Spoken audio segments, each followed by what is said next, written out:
Now let's do one exercise on conquering desire.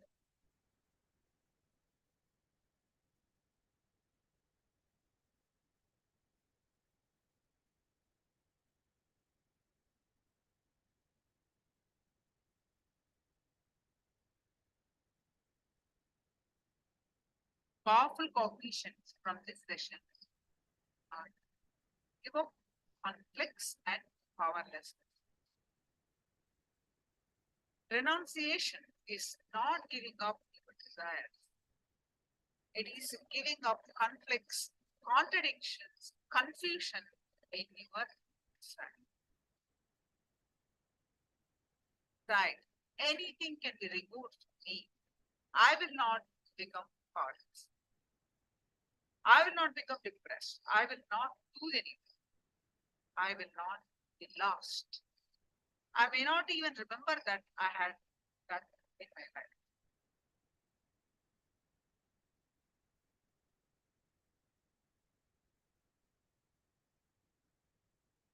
Now, one exercise that you are going to do, conquering desires. For next 10 minutes, pen down 10 items in your life which you really protect.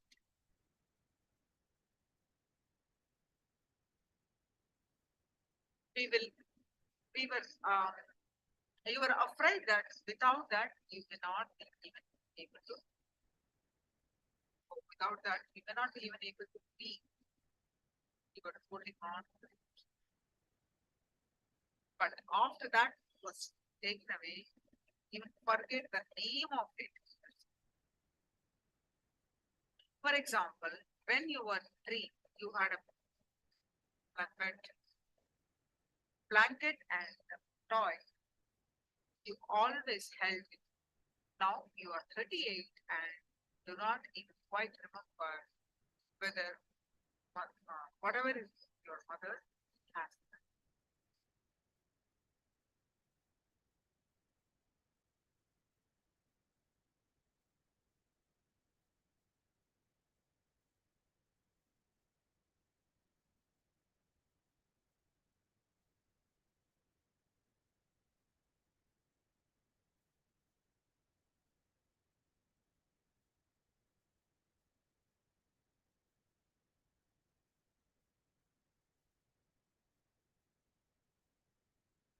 Really do this exercise for next 10 minutes.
now from the life of the Supreme Court, dropping the casual.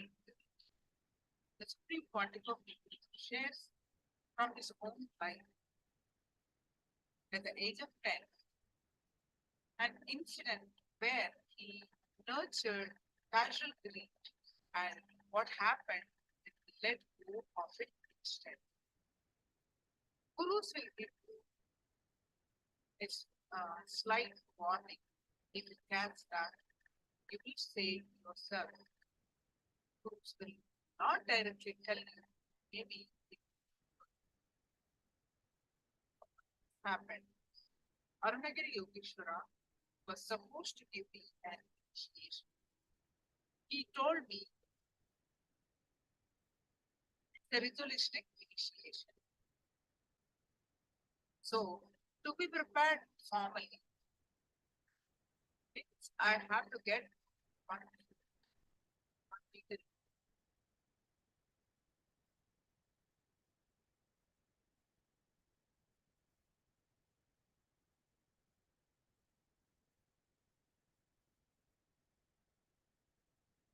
One banana, one little nut. In those days, the dakshina, the offering to Guru, will be 4 anna, meaning the 25 paisa. By the time I ran with all the things, almost sunset happened. Sunset has happened. Whenever I go Arunagiri Yogeshwara, first thing will be a wide, broad smile, and he will scratch his leg for me to touch his feet. That's the way he will welcome me.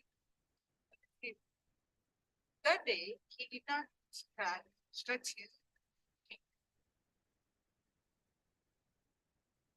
I would not say there will be no smile, but I know it is a limited expression, and he did not stretch his leg. That's it. I know there is a slight but very strong message for me. I ran and just grabbed his feet. For me, got delayed. I made a mistake. Said it covered very beautifully. He told me I'm really so much. It just see. For initiation, I need only one. I don't need to be standing and nagging my grandfather for few more points. Something with it, I thought I can buy more things. After all, easy money coming, and it's only a few more minutes. That casualness, it was slap. It was a slap.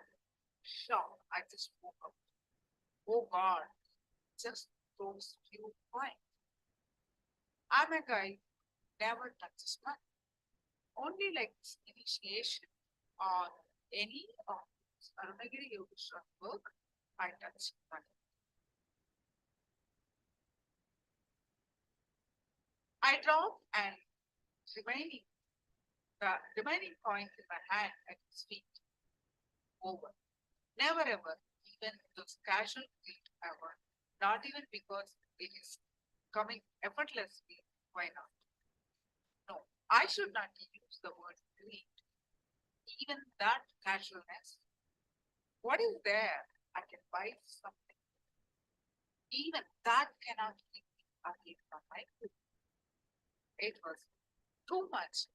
Small incident, but too big for me to shift in. The Supreme Court further shares that the moment he dropped his minds and the casual greed at the feet of Arunagiri Yogeshwara, Arunagiri Yogeshwara pressed his head and turned it around, and he saw the sun had risen again.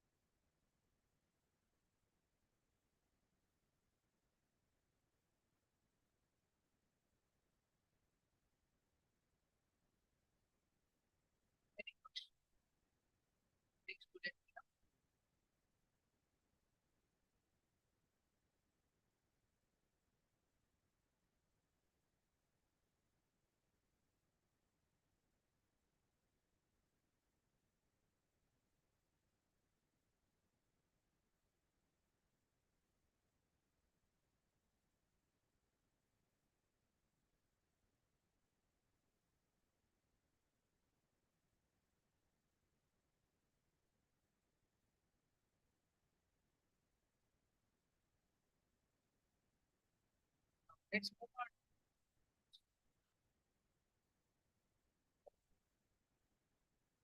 Format mistakes. Please go ahead and post your powerful cognitions from living and life.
So please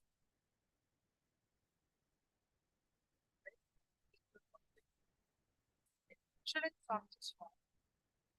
We are going to manifest the power of consciousness format.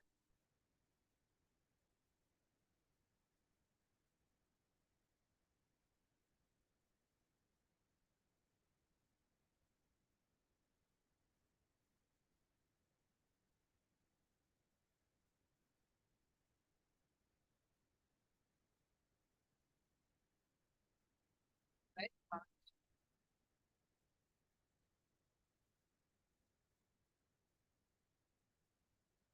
Start chanting the Bhavanya experience, this place of oneness. With this place of oneness, manifest the power of peace, chant the Bhavanya.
नित्यानन्देश्वर सदाशिवसमारम्भाम् नित्यानन्देश्वरि आदिशक्तिमध्यमाम् अस्मदाचार्यपर्यन्ता वन्दे गुरुपरम्परा.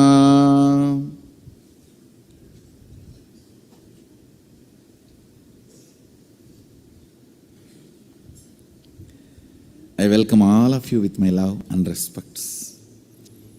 I welcome all the devotees, disciples, Sarvanyapita Yajamans, Nitya Satsangis, Srimahans, Mahants, Kotaris, Tanedars, devotees, disciples, visitors, YouTube subscribers and viewers who are sitting with us all over the world at this moment through Nithyananda TV, Facebook Live, through hundreds of Adinavasi channels, YouTube Live, and two-way video conferencing having Nayanadiksha all over the world.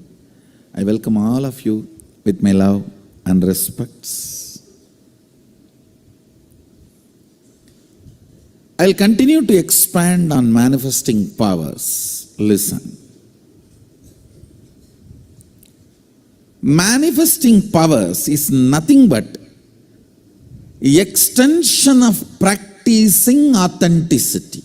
Listen.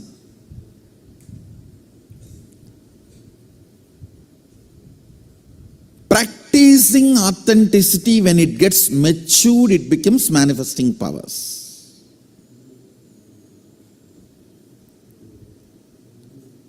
What is practicing authenticity? Manifesting powerful cognitions constantly. If I have the body which gets tired, then I know the signs to get out of tiredness. Understand? What do you mean by saying your body gets tired?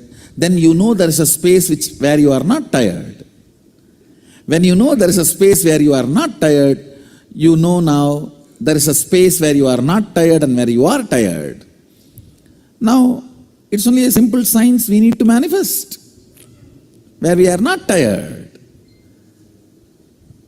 You may just have to find out the basic secrets. What keeps me not tired? Physically, simple things, pitta. I tell you, almost 99% of your tiredness, boredom, depression, all are physical problems, not mental.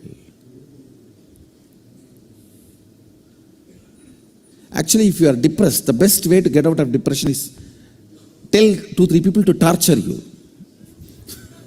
No, really. When you have a real problem, you will not create this soft suffering. You just need a strong 2-3 people to torture you. Then the whole problem will be solved. Because there is no suffering from outside, you just go on, torture yourself. Soft suffering is luxurious suffering. It is like the fellows who don't do hard work. The fellows who don't walk to go and buy vegetables in their real life try to run on the cycle which does not move from one place. Soft suffering is the luxurious replacement of the real suffering. When you do not have the real one and you want to have the pavam feeling, enjoying pavam feeling is pavi. Who is papi? Who enjoys the pavam feeling, who cherishes the victimhood, is sinner. Listen, manifesting powerful cognitions about everything.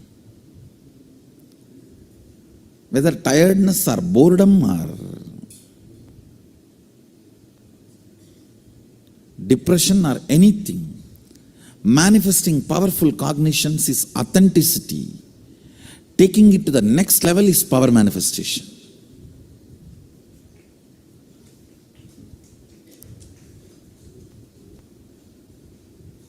Listen intensely.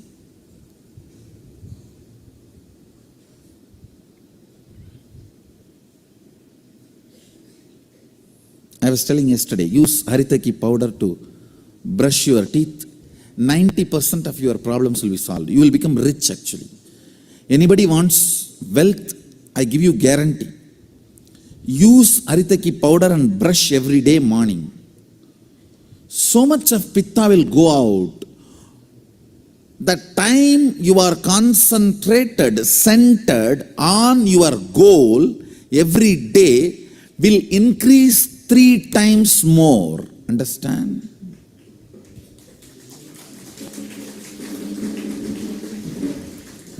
Number of times you remember your goal and align yourself to your goal, and the time you feel oneness with your goal and centered on your goal will increase 3 times more if the pitta in your body is balanced. It's a simple technique. Having Haritaki powder in your restroom and brushing every morning with Haritaki powder will make you rich. Understand? It will also make you beautiful, because when the pitta leaves the system, the skin will start shining, which can never come by fair and lovely. Understand? Listen carefully. The color attracts only the superficial eyes. The shining attracts very being.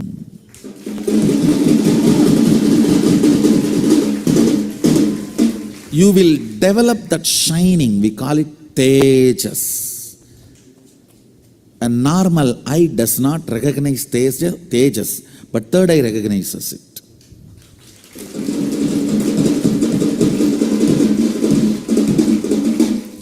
Balancing pitta increases the level of tejas in your system. Simple. You may think, God, just brushing teeth with Haritaki powder. But you do not know, because your problems are not mental as you think. See, you want to open the door and you are going and hitting on the wall. When will you open?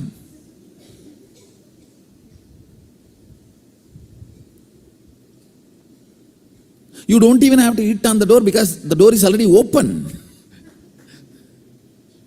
Many of your problems, right diagnosis. No, all these problems are not psychological or mental. It is just simply physically not doing what I am saying. If you just correct the fundamentals, brush the teeth with Haritaki powder means, do it, you will see within 2-3 days the whole tiredness leaving your system. Tiredness is not deprival of sleep, it is deprival of psychological pittamayakam. Listen, you always keep yourself in certain kind of a delusory, unconnected, random, unattended thinking. Listen, that space of enjoying that random, unattended thinking is enjoying delusion. You all think that that is very cute and cool. Ooh.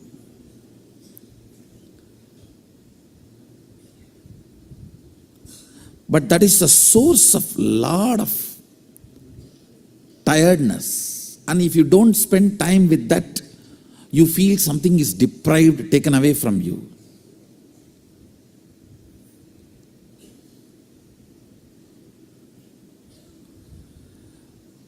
Many times, you imagine tiredness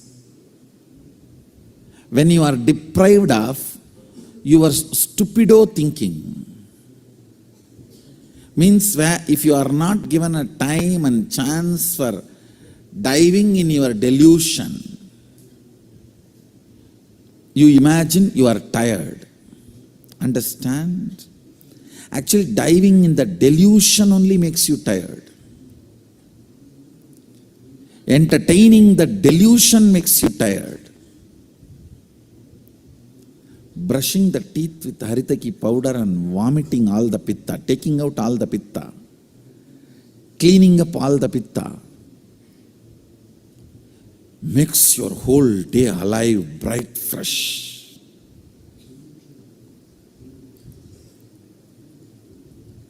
Not only the quality of the sleep increases, the quantity of the hour you roll on the bed decreases. And the idea of tiredness disappears. Idea of boredom disappears. Manifesting powerful cognitions about everything is authenticity. Taking it to the next level is power manifestation.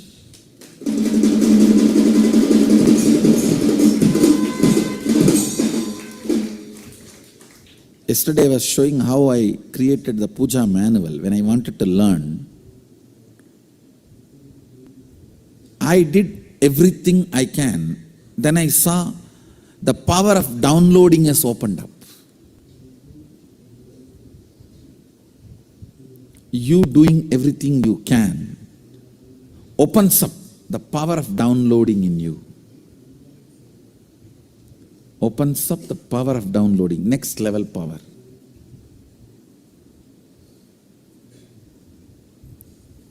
Taking the authenticity to the next level is power manifestation. You can see we have the scanned version of that puja manual I created. When I started learning puja, the red color is the mantra, blue color is the meaning, blue color is the procedure, black color is the meaning of the mantra. And if there is a side line, I have to give a gap. Means there should be a break. It's my own handwriting. And those mudras, I cut it, xeroxed and cut it from another book. I xeroxed and cut it and pasted it.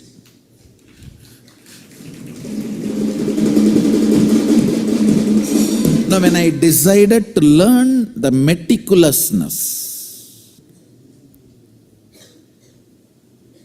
authenticity, then automatically I saw the whole downloading power opened up. After that, I never learned systematically Chandi Homa or Shri Vidya Homa and all that. All that started getting downloaded. Sometimes I'll personally sit and do pujas for 16 hours. Pujas and homas. 16 hours. Listen, it is too important.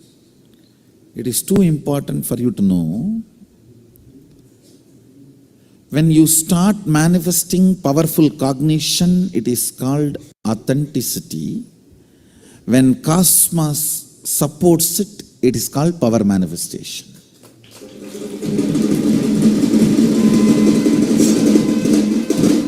When you start manifesting powerful cognitions, it is called authenticity. When cosmos supports it, it is called power manifestation. Without you manifesting powerful cognition, even if cosmos supports, you will abuse it, misuse it. I have seen some of my balasans trying to do that. because they have a guts, I will protect them anyway. They think they can do anything they want. Yes, you can do, then you damage your body and mind. Who is going to suffer? When you know the solution, if you don't adopt it and think that I'll protect you, you are trying to use my love. Actually, you are trying to abuse my love, not use my love. Using my love in wrong direction is abusal. When you know the solution and not going for a solution, instead trying to console yourself, oh, I have so much of Swamiji's love and I can manage anything. Yes, if you break 5-6 bones and come, of course, I won't let you die. I will protect you. I will heal you. But till the time of healing, who is going to suffer the fracture and fracture's pain? Who is going to suffer the fracture pain? You only. If you get into a problem which you don't know the solution by mistake, then I will not let you suffer even for an inch. I'll immediately lift you. But if you know the solution, and out of sheer arrogance which you developed because I love you and empower you, and go and make a mess, then I'll say, all right, do what you want.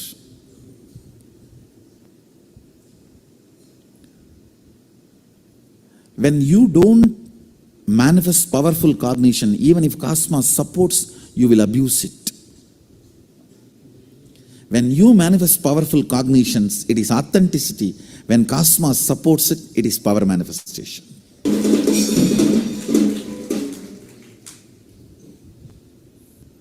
So yesterday almost it took one full day for us to go through the unclutching initiation, understanding and thinking in the language of integrity, authenticity, responsibility, enriching.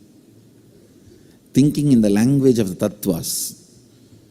So today, 720 sacred syllable installation initiation.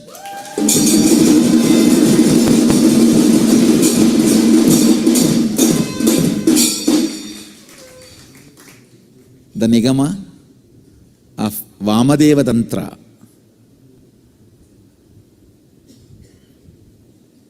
Which gives Bhuvaneshwari Vidya, which I received from Arunagiri Yogishwara.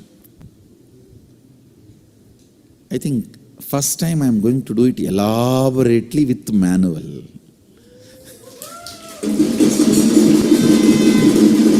So we will have 3 initiations.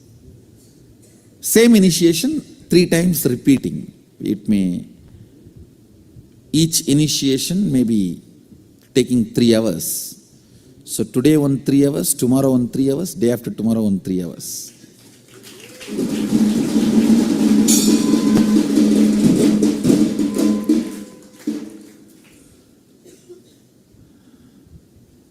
Or maybe we will have today 3 hours and 1 day break and then 3 hours. And anyhow, we will have at least 3. So you guys can get out of all the blind spots and think in the language of tattvas.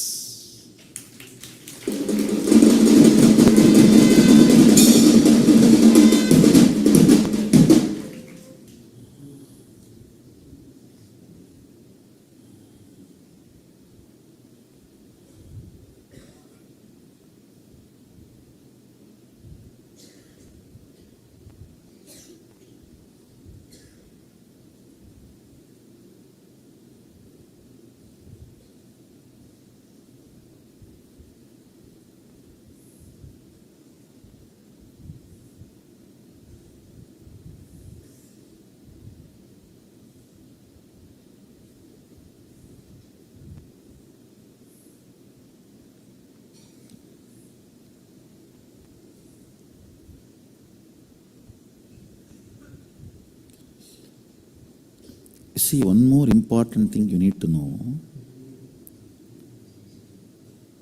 Whenever you feel you are not able to handle yourself, a self-denial or self-hatred, that pattern gushes from the navel to the throat, through that whole area.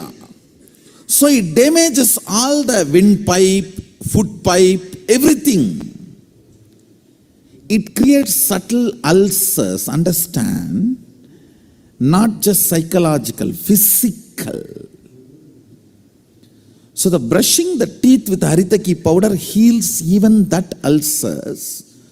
So this gushing of the self-hatred does not create a strong impact on you because of the reversal of the ulcers.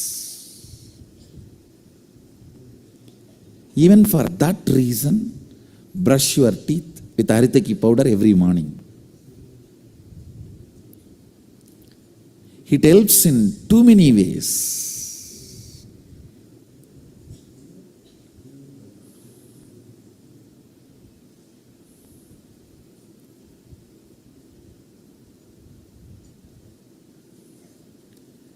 Essence of today's satsang.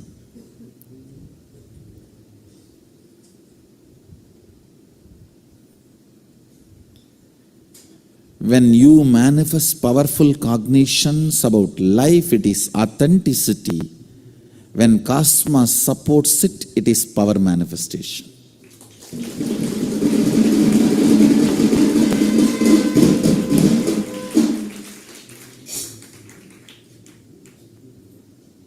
When I decided to write this puja manual meticulously and learn, put powerful cognitions on it, it is authenticity.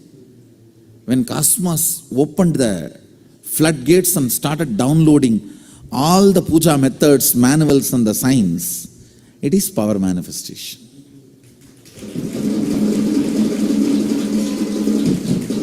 Without authenticity, even the cosmos gives the blessings, you will start abusing it. So better become authentic.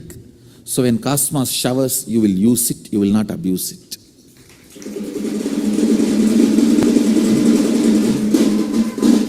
Understand, when you abuse, it will become very costly. Being an incarnation, I could not get the second BD. Understand? Being an incarnation, I could not get the second BD. One BD. I did not even say no. I just delayed my yes. I lost it. Did not even say no. Delayed the yes. And never I got it again. He said very clearly, some other door will open for you, but not this door.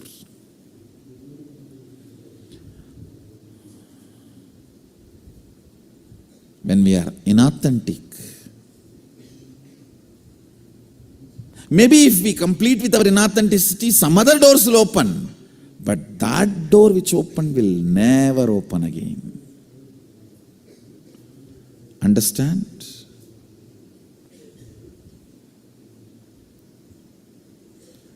Being an incarnation, could not get the second BD. He is about to leave the body and he has declared to the whole city, I am the successor. Sri Swami, just 2 days before he left the body, I was pressing his feet. By the time I realized my incarnation would and started the public life, I went there to see him. And he called all the local VIPs and declared in front of all of them, Swamiji is my successor and he is the living Sadashiva. All that has been done and the temple has been asked to get my concurrence before they raise the flag and all the traditional ritualistic handing over. Everything is done. And he may leave the body any day. I was just pressing his feet and I asked him, Swamiji, I am so happy you have done everything, but that BD. He said, no. No. World need to know, whoever it may be, the door once opens and you abuse it or miss it. Second, some other doors will open. It's not that all doors will be closed. Some other doors will open. The same door will not open again.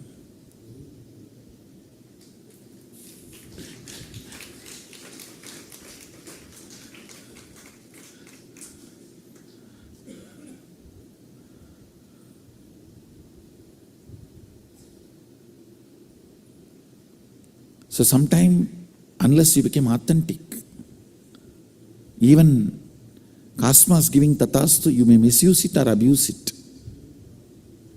Become authentic as quickly as possible. So when Cosmos blesses, it will just become power manifestation. You will not abuse it or misuse it. So with this, I'll move to the next segment today, the long initiation, and you guys also have a healer's initiation today. And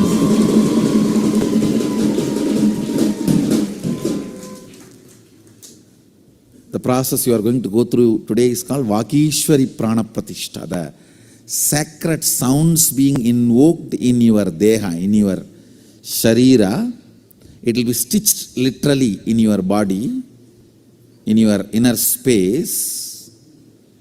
So you can radiate integrity powerfully without struggling. You can think and evolve in the language of tattvas. Tattva means the basic unit with which cosmos functions. There are 36 tattvas. All the 36 carries a basic quality. Why they do what they do. That why they do what they do is this four tattva: integrity, authenticity, responsibility, enriching, causing. Why fire burns. Why breeze blows. These 36 tattvas, out of which cosmos is made, why they behave the way they behave, that unit principle is only these four tattvas: integrity, authenticity, responsibility, enriching. So, making your deha into tattva deha, tattva shuddhi, and doing the Vakishwari Prana Pratishtha on your body is the process you will be going through today. Let's get ready for this.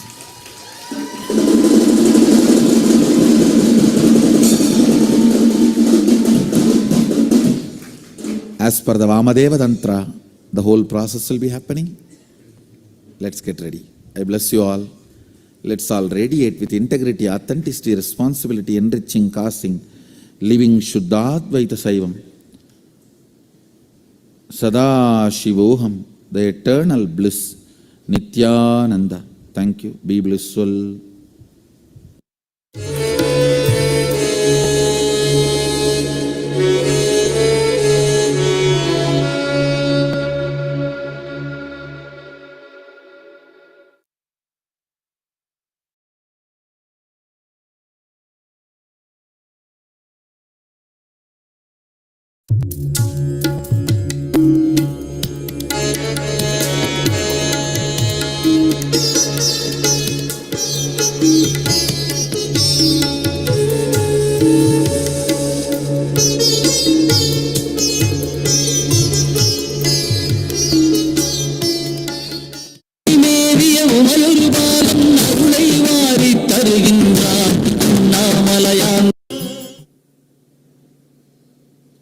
Nithyanandeshwara Samarambam Nithyanandeshwari Madhyamam Asmadacharya Paryantam Vande Guru Paramparam.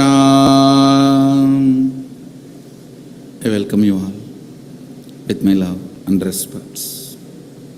I welcome all the devotees, disciples, Samajis, Satsangis, Shri Mahants, Mahants, Tanidar, Kotaris, for the living Sadashivoham process. The manifest and unmanifest components of Sadashiva is part of you. The manifest is Satyojatam, Tatpurusham, Ahoram, Vamadevam, Ishanam. If I put it in your user-friendly language, I should tell you, I am not translating, I am putting it in user-friendly language, means roughly equating it.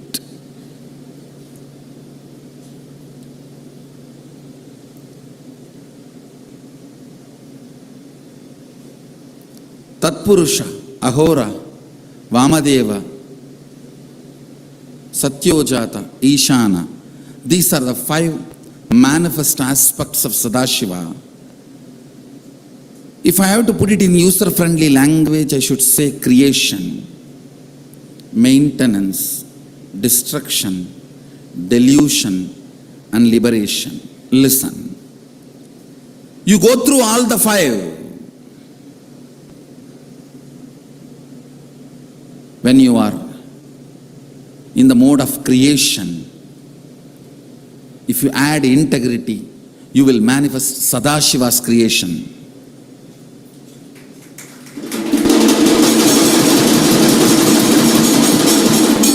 Listen. When you are in the mode of creation, add integrity to you, you will manifest Sadashiva. Let me repeat. When you are in the creation mode, add integrity to it. You may ask, what is creation mode? When you feel like doing something active. It can be your office work. It can be manifesting wealth.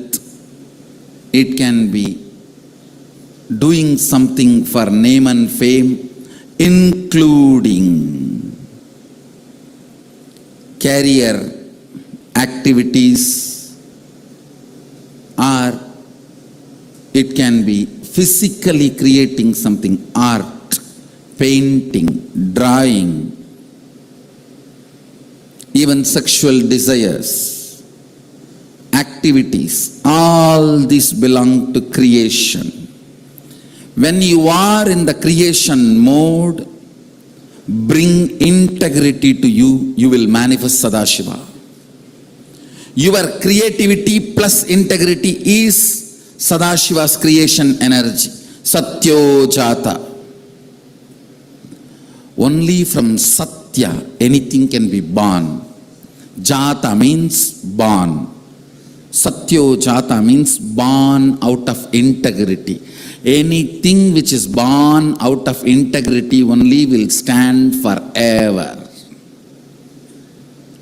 So the creation phase of Sadashiva is Satyojata.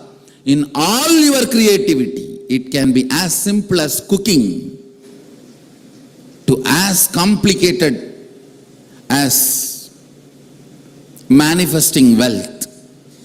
It can be as lower as you think. The sexual desires or can be higher as creating your enlightenment. Any creation, including manifesting powers. Any creation, including manifesting powers. Add integrity to it. Out of Satya, anything born, Satyojata, anything born out of integrity will stay forever and do good to you. You all have that creation mode in you, that is Aham. When you add integrity to it, You become Sadashivoham in your creativity.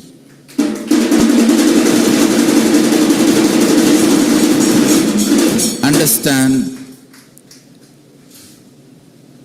add integrity to all your creation. Maintenance, sustenance. Bring authenticity to your sustenance. Listen. Anything which loses authenticity starts collapsing. And it needs to collapse. The earlier it collapses, good for the humanity. Understand? Anything which loses its authenticity, it is time for it to vacate the planet Earth, the existence. Anything which retains its authenticity continues to exist forever. Anything, if you want it to be alive, just retain its authenticity. Everything else will be taken care. When I was attacked, the only thing I decided, I will keep the authenticity of me and my Sangha. That's it. It cannot be destroyed. Authenticity. In all your sustenance, bring authenticity. In all your sustenance, bring authenticity.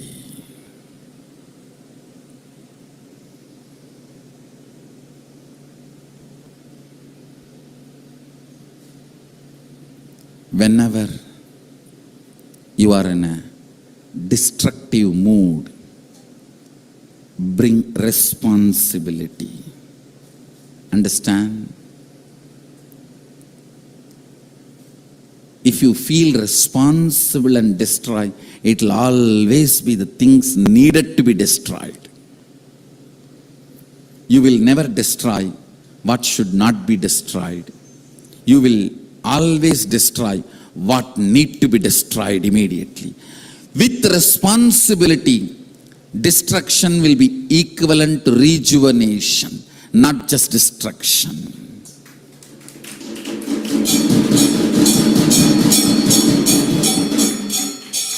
Irresponsibility leads to tantrum throwing, rioting destruction.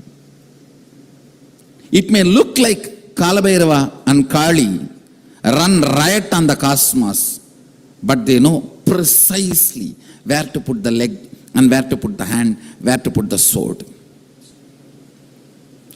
It is too precise.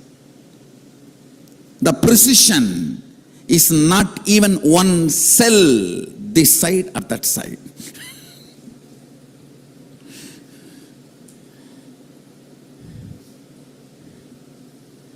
It is more precise than any laser surgery. Understand? Kalabhairava's Trishul may be as huge as Merudanda, the Meru hill, but it is as precise as non-invasive surgery laser. How the non-invasive laser surgeries performed on your heart are precise. Kalabhairava's Trishul is that precise because it feels responsible. Understand?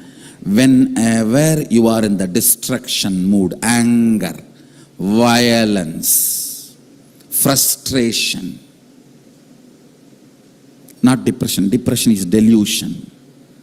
Frustration is destruction. Listen, anger, frustration, and destructive mood, these three. Whenever you are in these three moods, bring responsibility to you. Look in, are you behaving responsibly? Are you behaving responsibly? Whenever you are in the mood of delusion, confusion, depression, understand, depression, delusion, confusion means much of your part is rotten. For example, if 20% of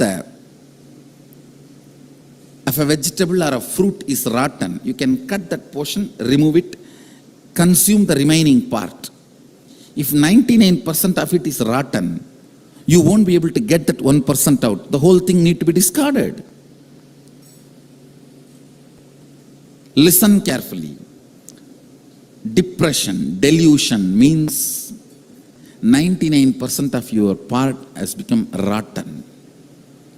Now, the only way to get rid of it is start living for others, enriching. You are already rotten. If you build your mind, your life on you, it will be stinking. Forget about you. Start living for others. Enriching is the only solution. Listen. These 5 aspects of Sadashiva, actually in reality 6.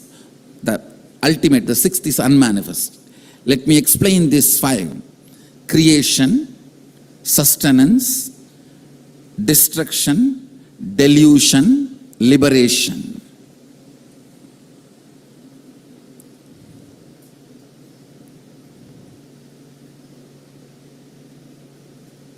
Whenever you are in a destructive mood,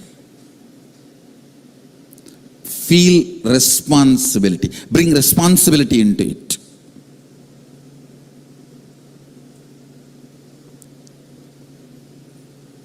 Whenever you are in delusion, you are confused, you don't know what to do, what kind of decision you should make, what will be the right at this moment for my life. Whenever you are in that delusion, Throbhava, just throw yourself away and decide your life is for others. Say, confusion means whatever I know as me is rotten. Once it is rotten, whether it is Kashmir apple or California orange, it is useless. Once it is rotten, you can't say, oh, Kashmir apple, California orange.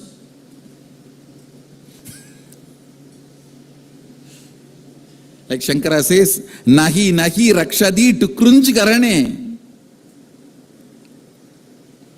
When death arrives, to krunj karana, your logical understanding of the language does not protect you.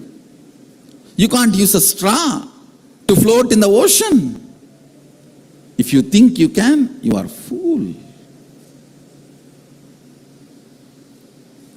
Nahi nahi rakshadi to krunj karane.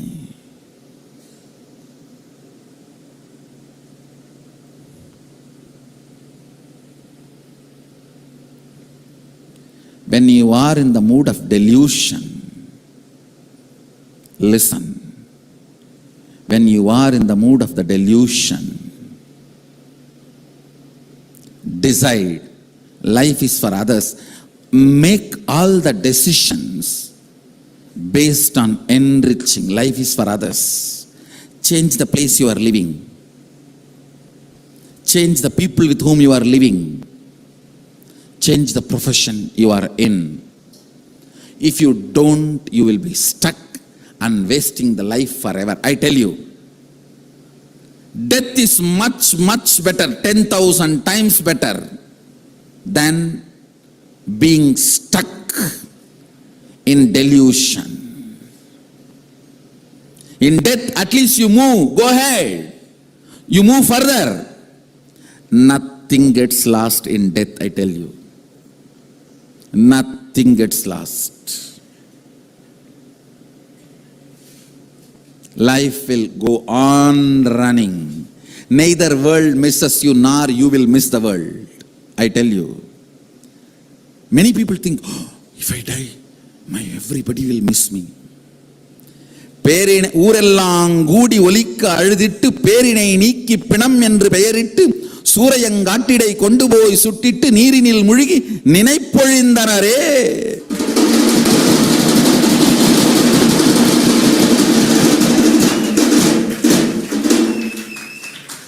The whole city will gather and cry loud as possible. Nowadays with loudspeaker. ஊரெல்லாம் கூடி ஒலிக்க அழுதிட்டு பேரினை நீக்கி பிணம் என்று பெயரிட்டு. You may be Padmasri, Padma Vibhushan.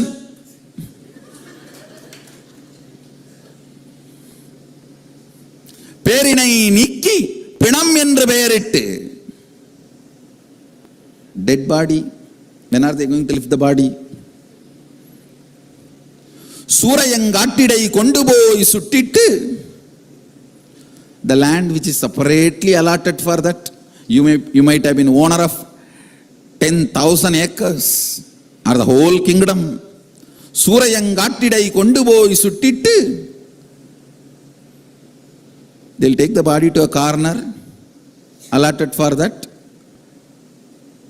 நீரினில் முழுகி நினைப்பொழிந்தனரே. Last statement. They will take bath in the water. The last statement is too hurting but true. They will forget you once for all. நீரினில் முழுகி நினைப்பொழிந்தனரே. Listen. They will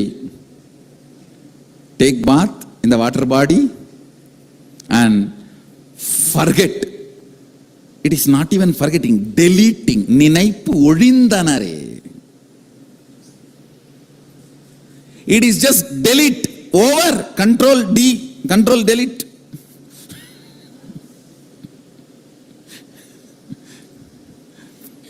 You may think everyone will miss you. No. Everything will be going maybe much better.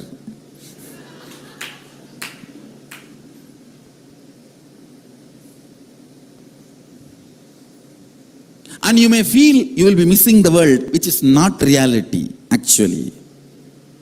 If you are a Hindu, you have eternal time, you are given again and again birth.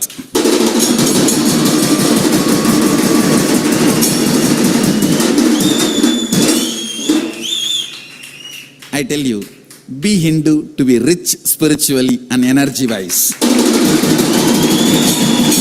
Son, this understanding, this cognition is important. Listen carefully. One of the fool, sad fellow was talking, saying, oh, whatever you believe, after death it is all going to be same and all of you will have the next birth. No. Listen. If you don't cognize that next birth is a possibility while you are in the body, even if the next birth door opens, you will be afraid to jump in because it will be overwhelming. You never walk into the door about which you are not briefly introduced or you have not cognized. It will be so overwhelming. You will not get into any door. You will just lock your closet and be inside. That is why the religions and traditions which does not give you the cognition of multiple births insist on retaining the shell. At least inside the shell you will have a place. Hindus don't. They never tell you to retain the shell. They tell you burn it as quickly as possible. Get rid of it. Move ahead.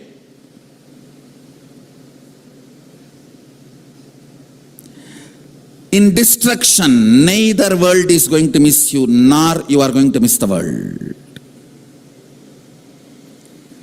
So in destruction, don't bring fear to handle it. Bring responsibility to handle it.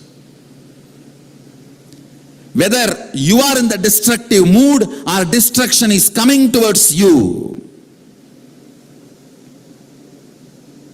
whether you start the fight or somebody started the war over you, listen. Whether you started the war or somebody else started the war on you, bring responsibility during the moments of destruction. You will see, right things will be protected, wrong things will be destroyed. The whole destruction will happen properly. The moment you bring responsibility to your destructive mood, your tantrum throwing mood, your rioting mood, you become Ahora. Sadashiva's destruction phase. You are no more Aham destroying, you are Sadashivoham destroying.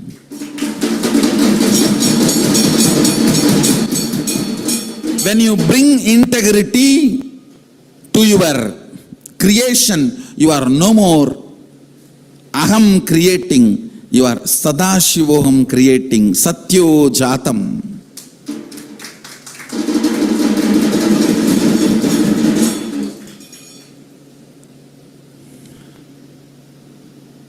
Bring creation, bring integrity into your creation, bring authenticity into your sustenance energy. All of you have all these energies. Every day you use this energy. When you are cooking, you are manifesting creation energy.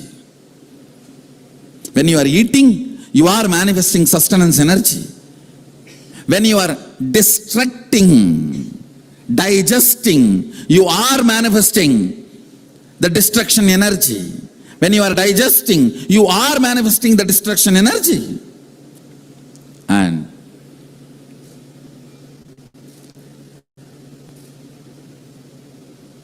if something is undigested, your stomach is sick, you have a problem, you are in a delusion energy.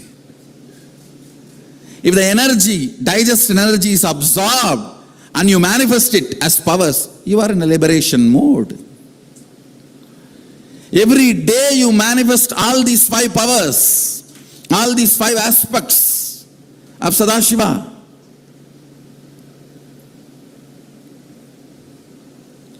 In your creation, bring integrity. In your sustenance, bring authenticity. In your destruction, bring responsibility. When you are in delusion, decide to throw all your ideas, decide to throw yourself away and get into enriching. Decide, my life is for others.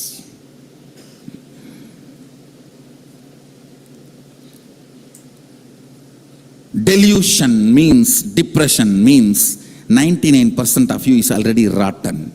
You can't do anything with that rotten, whether it is Kashmir apple or California orange.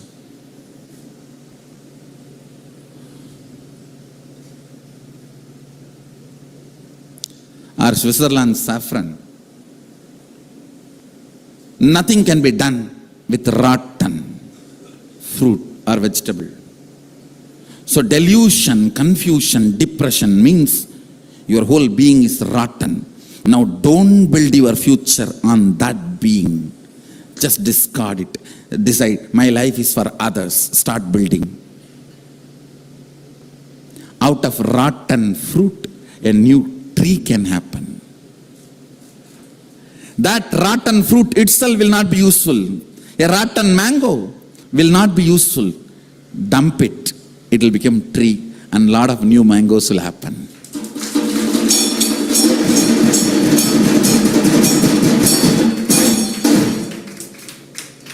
When you are confused, deluded, depressed, dump yourself into enriching.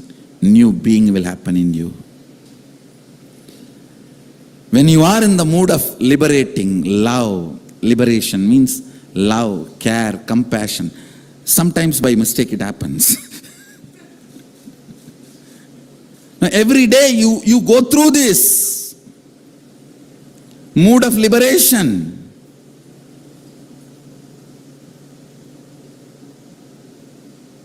Love, compassion, bliss. Whenever you go through that, bring casting to your life. Casting means making every being experience Shakti Nipada with Sadashiva is casting.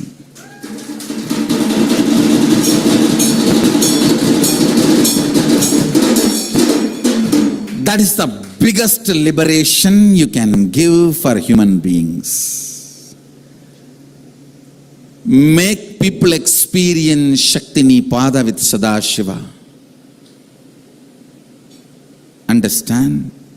The sixth dimension of Sadashiva is unmanifest. You also have the unmanifest power, means the powers of Sadashiva.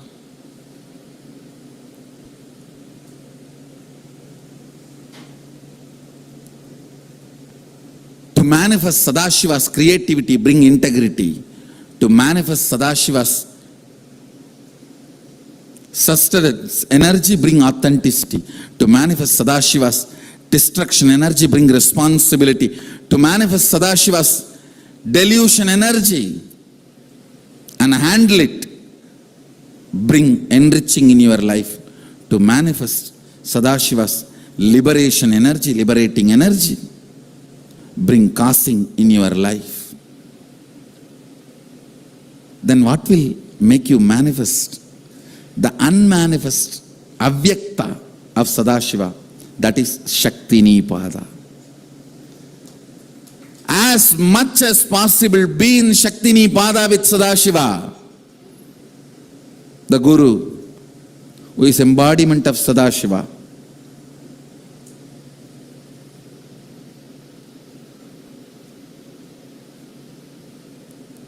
be in Shakti Nipada with him. Be in Shakti Nipada with him.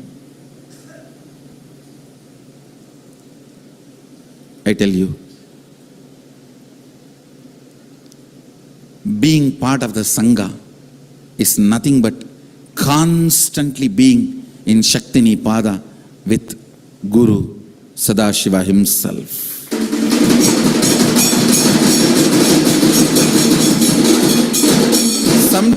Sometimes I have seen people asking, what is the difference between working here, working outside? The moment you have this question, be very clear, you are full of the worst order. Not even recoverable, irrecoverable.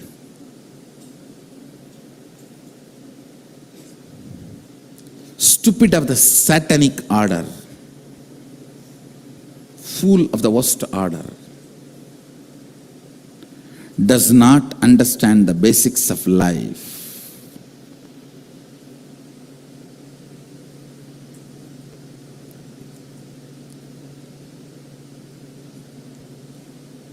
Working here is not work, it is Shakti Nipada.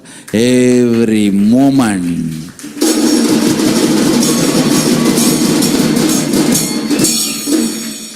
It is Shakti Nipada. Manifesting powers. Even if you pick up a stone from the ground to clean the area, it is Shakti Nipada for manifesting powers, because Swamiji wanted, my Guru wanted me to remove this. She asked me about my orthodox lifestyle. I have a very orthodox personal lifestyle. Means once I get up from the bed, morning, I will not touch anything I am going to wear after taking bath. Even by mistake, if my body touches some clothes, which I am going to wear after the bath. I will not wear that. It has to be washed again. It's all very... If you see from outside, it will almost look like I am a washing mania. She asked me, what is the reason to follow this lifestyle, Swamiji? And I will have a neem stick to brush my teeth.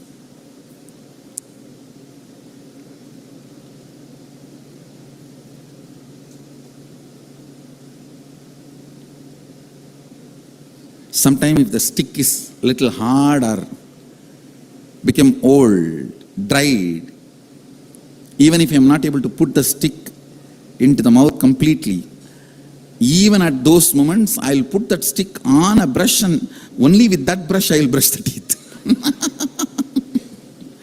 She asked me, what is the reason to follow this orthodoxy to this extent?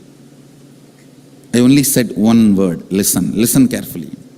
In Agama, Sadashiva has given 100 instructions.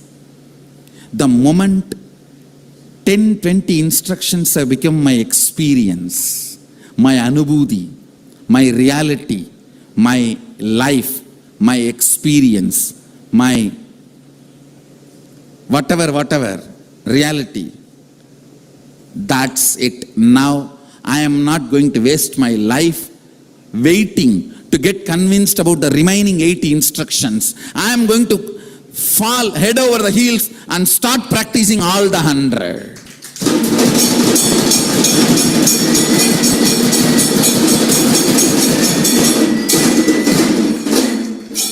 Fools are those who think, oh, I know, I have experienced the moment I put Rudraksha in my ears, my listening has gone up, my energy is gone up, my third eye is active, alive.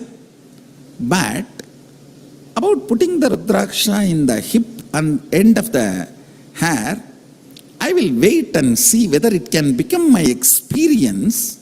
Then, after that I will wear. It will take, by that time you experience and put the Rudraksha everywhere, you need to go to burial ground. 100 years will be over. Fools are those who wait for every instruction in Agama to become their experience and then they will start following.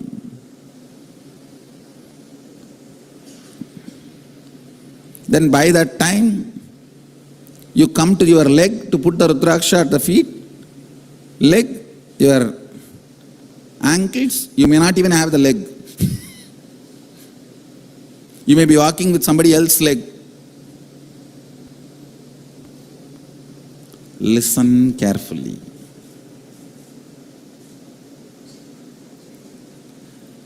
The moment 10-20 instructions of Sadashiva has become my reality, I am not a fool to wait and reinvent the whole thing and wasting my life for reinventing. Understand?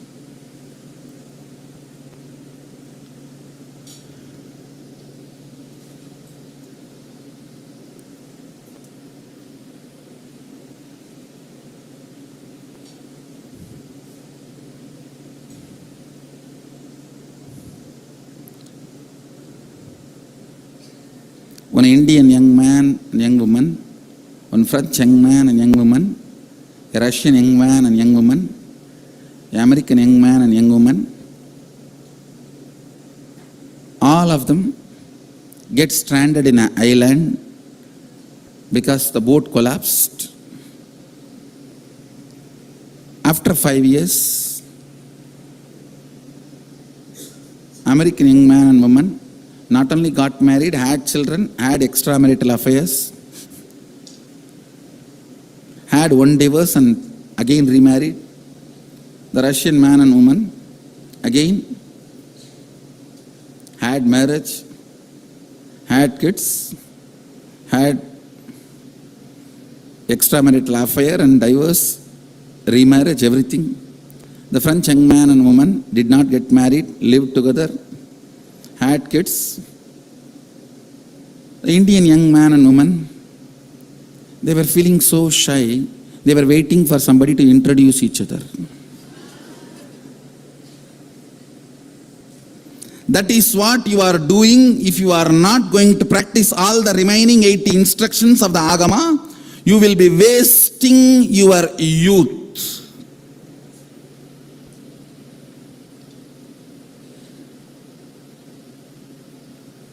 You will be wasting your life.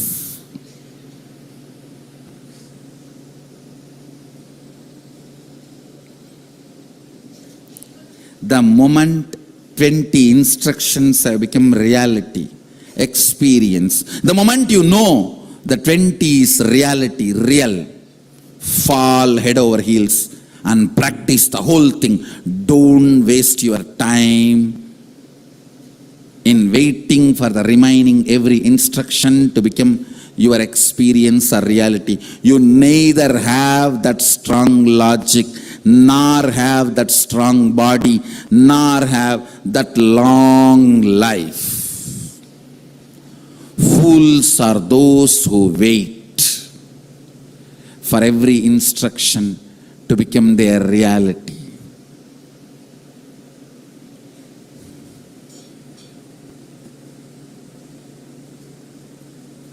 The moment the power manifestation and enlightenment has become my reality, I am not going to question, analyze the other instructions of Sadashiva about how to brush teeth, or how to apply vibhuti, or how to take bath. I am going to fall head over heels and practice everything he says, because every time when I pick up the neem stick and brush my teeth, just the memory that I am brushing as per his instruction makes me sweeter than the bitterness of the neem tree.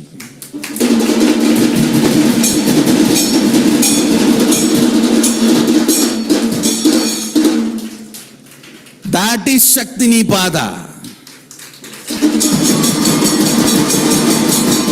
KAILASA, under the huge Kalpa Vriksha, making Devi sit on his lap, holding her hip with all the love and care. The way he taught her to brush the teeth and take bath, I am exactly doing that.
Nithyanandeshwara Sadashiva Samarambam Nithyanandeshwari Adishakti Madhyamam Asmadacharya Parayantam Vande Guru Parampara.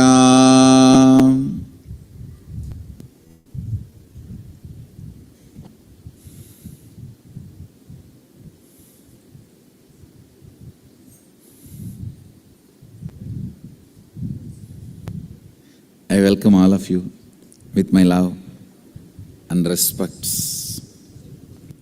I'll continue to expand on Adinam Chalo series and the nitty-gritties of Shaktipada, nuances of Shaktipada. Understand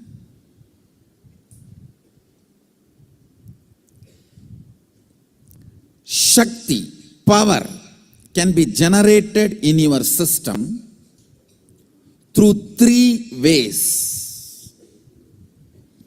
Certain words, ideas can generate Shakti. Like when you have a hope, thought current, that your future is going to be very rich, brilliant, bright. Those words generate certain kind of enthusiasm, excitement. Or visualizations. It can be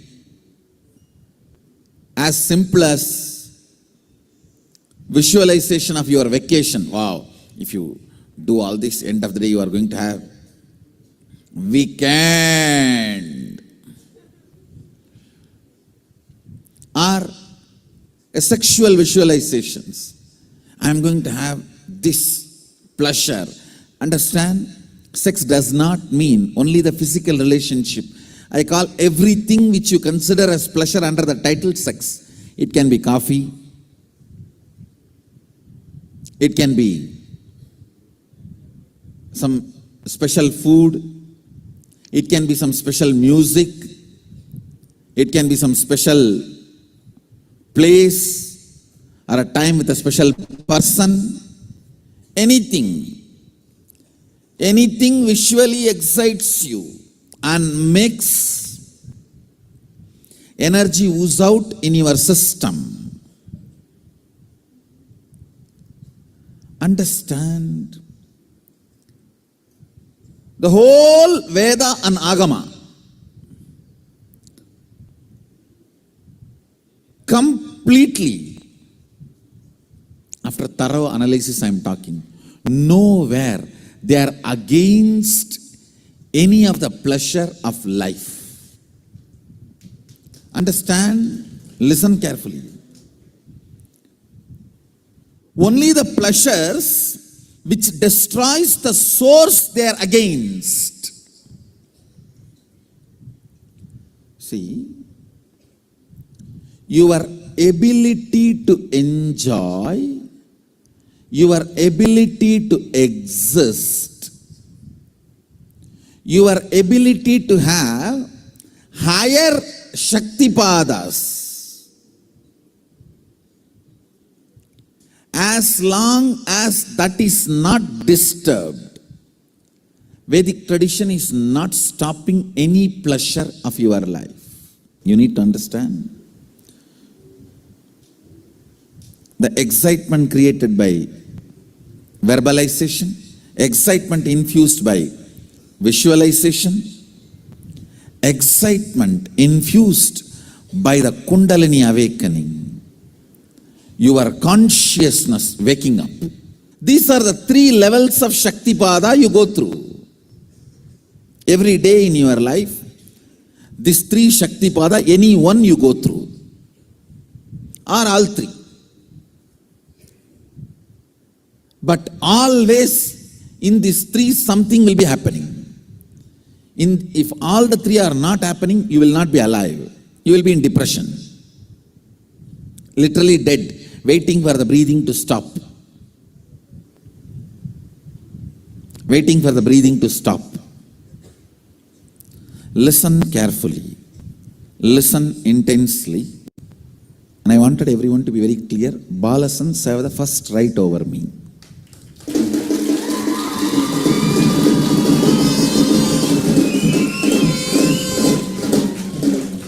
They do not need to logically cognize what I am talking. I am recording the whole thing into their being.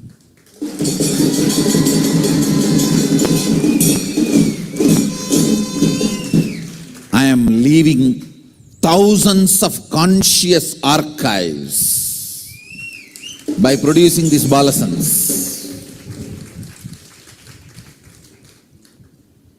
You do not know now why I am giving so much of energy, importance, attention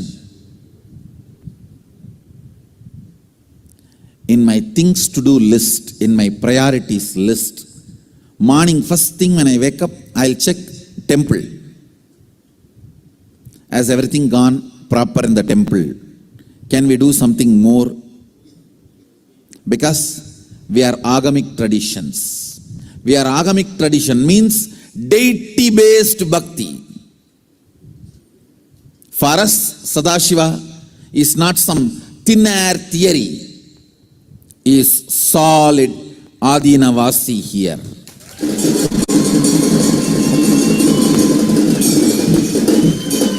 He is a resident Adinavasi here. For us, he is a resident Adinavasi. So first thing I'll check whether everything has gone right in the temple. The second thing, balasans.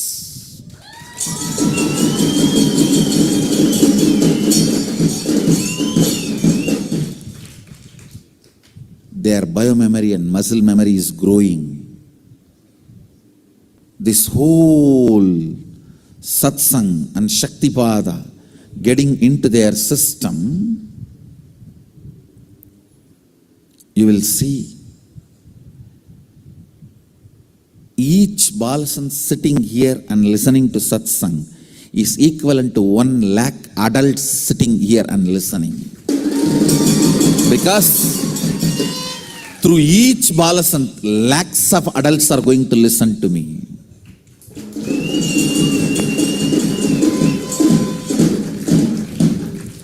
You can sit in the front, no problem, but don't hide. That's all. Now you are in the right place. Listen, these 3 fuels,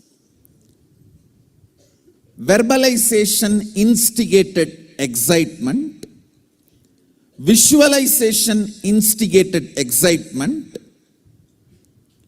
Kundalini instigated power. In these 3, any one Shaktipada will be always happening in your life. Without all these 3, you can't be alive. If all these 3 are not there, that's what I call depression or depression, to make it more raw.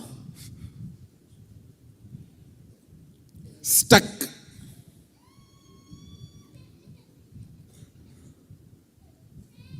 Not knowing what to do, not moving what to do, not flowing with life. Understand?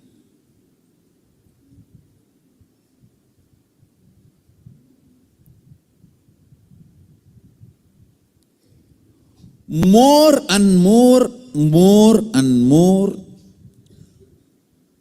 getting comfortable with the Kundalini-based excitement and functioning is Ishwaratva. Listen. Verbal inspiration, if it makes you functional, you will be a very logical person. Doing all the logical work, you will be so excited and you will be almost like a settled, you are in your best. I have seen few people, all they need is just a microphone. You don't even need to put volume, and they don't need people in front. Just a microphone and imagination that they can talk and people are there in the front. Enough. They are in their best. They don't care whether the people in the front are sleeping, sitting, listening. No, nothing matters.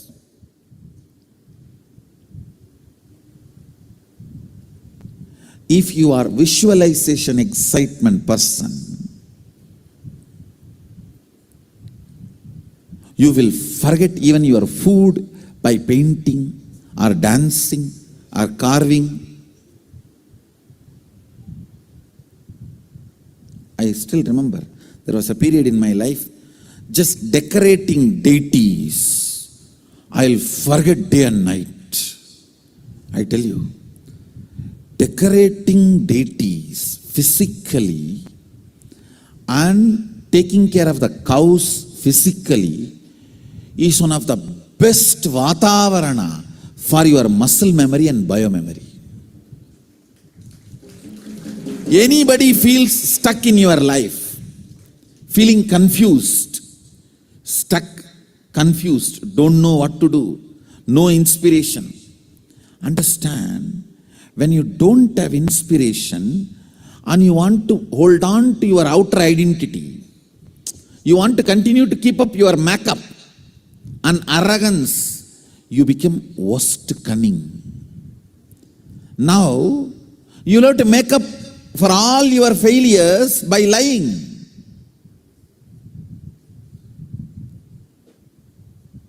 That is the worst way of building muscle memory. But I tell you, the best way of building muscle memory and biomemory,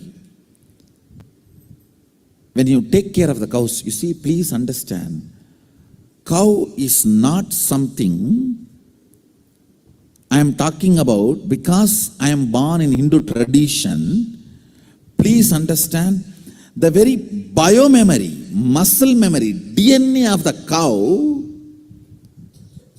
awakens certain energy in you, joy, peace, completion, sacrifice. I tell you, cow worship is not the so-called superstitiousness by these liberal secular fellows. The worst enemies of the Hindu culture, worst enemies of the humanity is this Indian liberal secular. Actually, all the anti-national forces hide themselves in the name of liberal secular.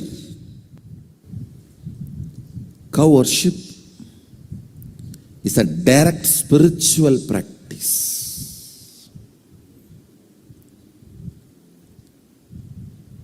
In our Sangha, we should not use the word Goshala. We should use the word Go Mandir.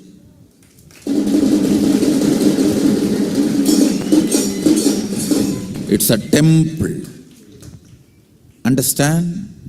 It's not joke when our Shastras declare all the gods and goddesses reside in the cows. It's not joke. If you just take care of them and attend to them, deity worship, doing alankara to deities and taking care of the cows. Only if you practice, you will understand the kind of inner space they manifest. I have decided we are going to have world's largest ahimsa-based Goshala.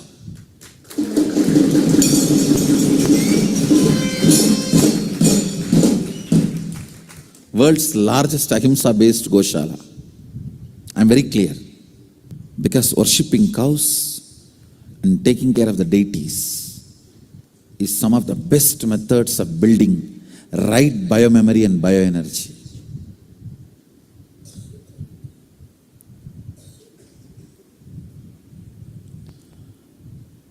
These two acts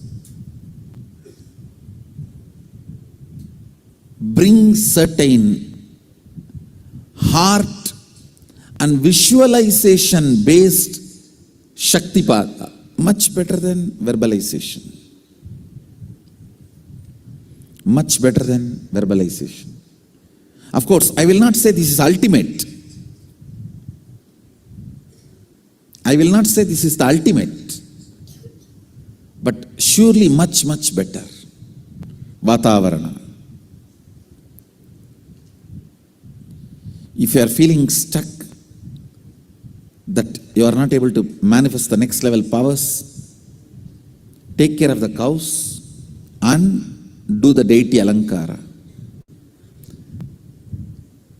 All the campuses of our Sangha and all our university campuses should have these two, temple and Goshala. Even the international campus outside India, you should start working to get a legal permit, at least to have few cows, and it should be desi cows. It should be desi cows.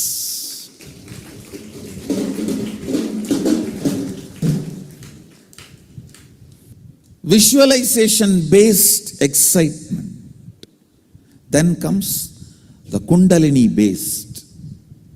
When the Kundalini is kindled, the kind of energy you manifest and radiate, and the kind of action you do. I am seeing many people who were inspired only by the verbalization and visualization, they became dead. Outside they were big CEOs. The moment they come inside, they are dead because those two fuel is not available here. Here only Kundalini based. Only if your system is accustomed to run with the spiritual energy, you will be alive. It's all integrity based.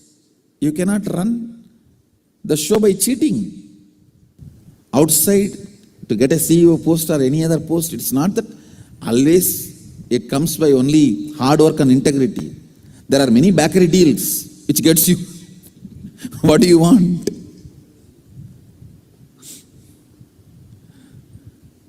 It's not that always integrity and hard work, but here everything purely integrity. No wrong fuel is allowed. No wrong fuel is possible. Fuel has to be right. Constantly having the Kundalini Shakti and spiritual strength as fuel, and that fuel moving you.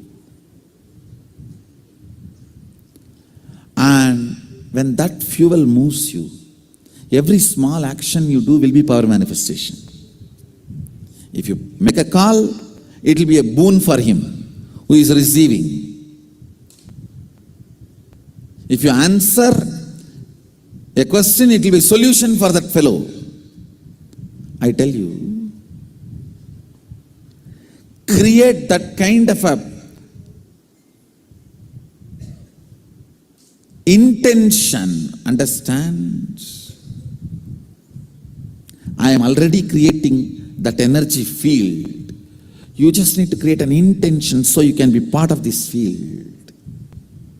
You can be part of this energy field.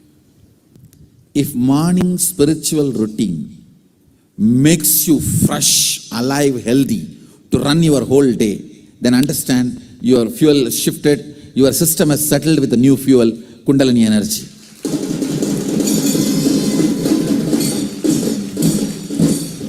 If your head is hanging down in the morning satsang,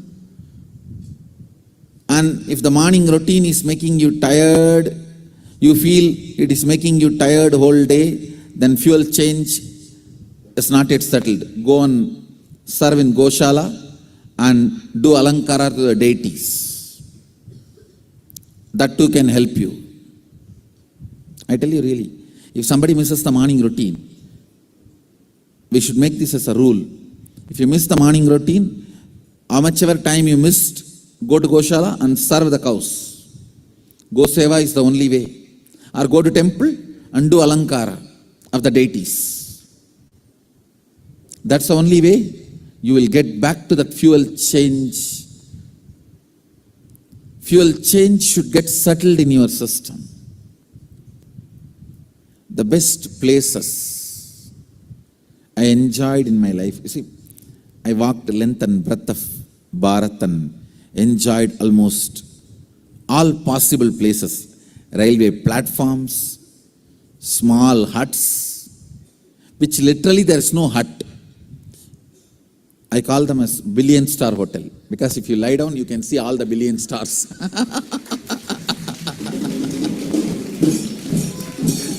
What 5-star, 7-star, 9-star, billion-star hotels. I have seen 5-star, 7-star, billion-star hotels, palaces. I have been guests of kings and guests of literally beggars. I have seen all possible accommodation. The best 3 accommodations I enjoyed is Smashana, where no one will disturb you. And you don't need to book your accommodation. All village will have surely 1 for 1. Smashan, all villages will have 1. And you don't need to book your accommodation. Ask anybody, they will tell you the way. Best, safest place. No one will come. No one disturbs you. People ask me, oh, the ghosts don't disturb you, Swamiji. Only living people disturb. Dead people don't disturb. They are nice people.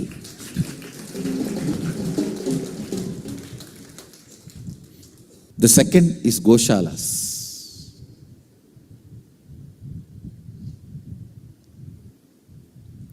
Staying in Goshala, only if you are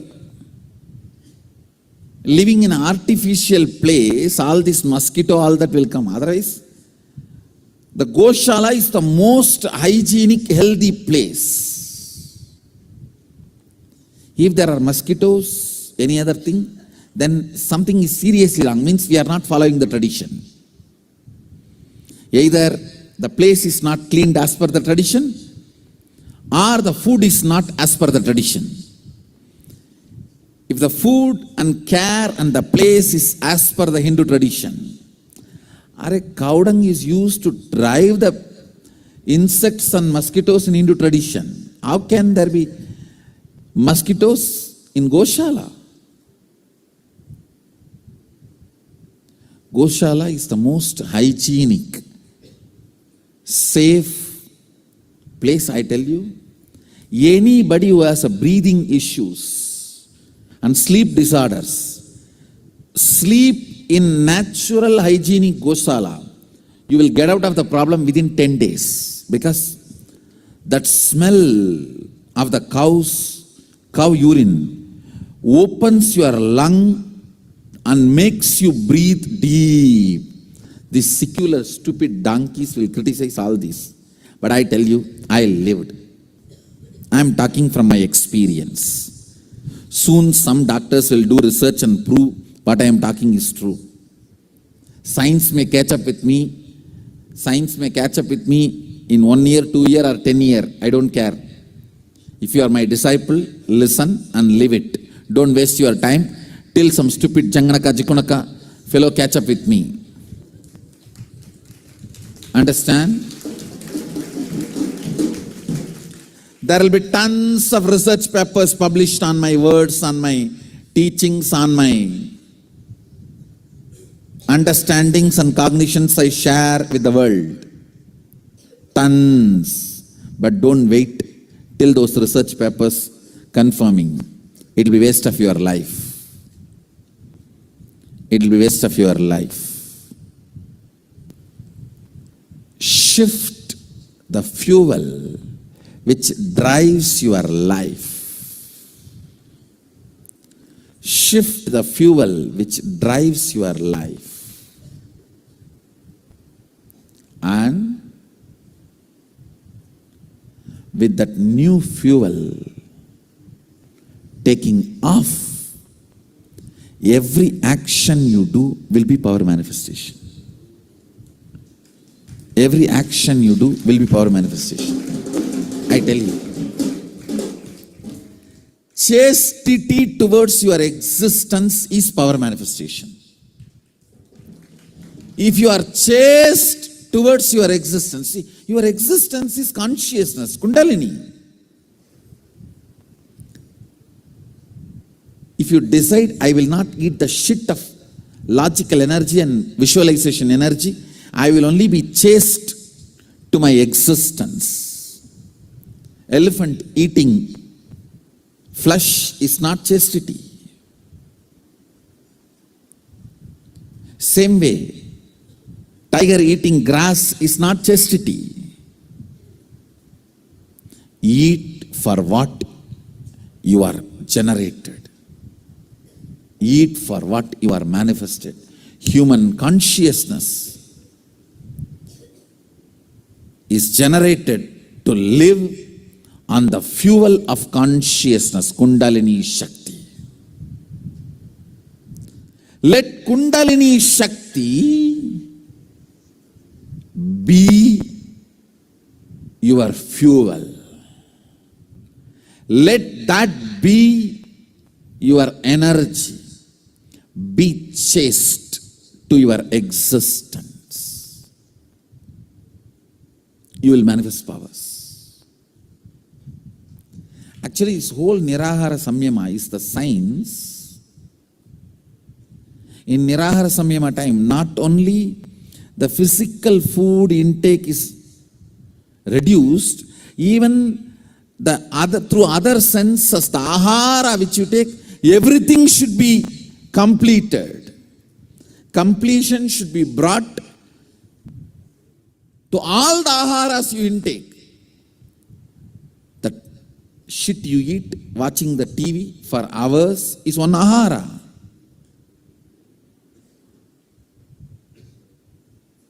Even all that need to be brought to completion.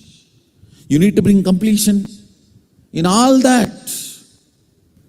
The third place I used to enjoy staying. 3 I said. 1 Smashana, 2 Goshalas, 3 under the banyan trees. I tell you, there was a great disciple and great guru in Tiruvannamalai. The guru's name was Guhainamachivayar and disciple name was Guru Namachivayar. The disciple actually had the title Guru Namachivayar and the guru had the title Guhainamachivayar. And it was both of them are great saints. Guhainamachivayar got the name because he will always be vibrating that name Namashivaya, Namashivaya, Namashivaya, that Panchakshara, and he used to reside in a cave. Still the cave is there. He will be sitting in that cave. If somebody goes, that cave, whole cave will vibrate with that Panchakshara mantra. You will not know from where that sound is coming. He is not uttering. His mouth is just closed. There is no sound from him. But that whole cave will vibrate with that frequency. That is why he got the name Guhainamachivayar. Because of his presence, the whole cave was vibrating that Namashivaya mantra. He had a disciple. One day the disciple was pressing the feet of Guru. Suddenly he took the hands off and started rubbing. Guru asked, hey, what are you doing? The disciple said, no, in Chidambaram temple, the screen in the Chitsabha caught fire from the lamp, so I just put it off. A remote vision power.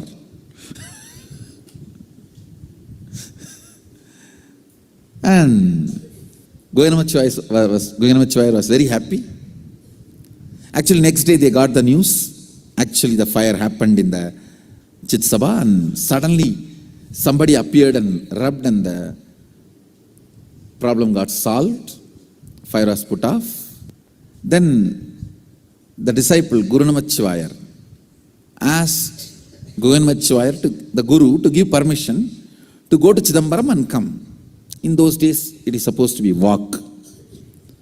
Quite a journey. It will take at least 15 days going and 15 days coming from Tiruvannamalai to Chidambaram. But Guru really wants the disciple to be with him. He wants the disciple with him, but disciple want to go to Chidambaram to have darshan. But Guru plans, at least let me reduce the number of days he will be away from me. He said, when you are going, always sleep under the tamarind tree. When you are coming, always sleep under the banyan tree. Disciple said, yes, master, as it is. Your word, he accepted. The more number of days you sleep under tamarind trees, you will fall sick. So naturally, he started losing health.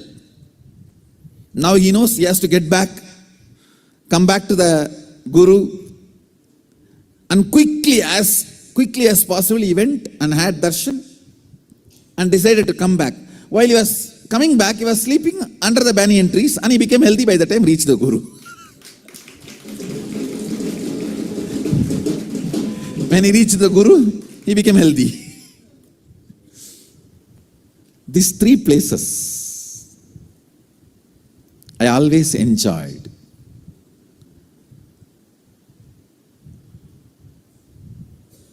I should say, if you are feeling stuck in power manifestation, if you are feeling stuck with your sleep issues, if there are sleep disorders, go and sleep in Goshala. Go and sleep in Goshala. You will be out of all these problems. Especially if you are struggling with morning spiritual routine that you are not able to get up, you are cursing everyone to come to spiritual routine, morning yoga, go and sleep in the Goshala, the whole issue will be solved. The whole problem will be solved. See, not able to get up in the morning means what? Enough oxygen has not gone inside during the sleep. If enough oxygen goes inside the system, you won't have the problem of not getting up in the morning. If enough prana has gone inside, you will not have the problem of morning getting up. You need to know, banyan tree is the only tree which releases oxygen in the night time. It's a science. It's not some belief. Google, you will find. Banyan tree is the only tree which releases oxygen. It is not just oxygen, prana too. Once you build temple, naturally I will be staying under the banyan tree only. I already have my plans. I will be residing under the banyan tree. Means even night sleep I will be having there only.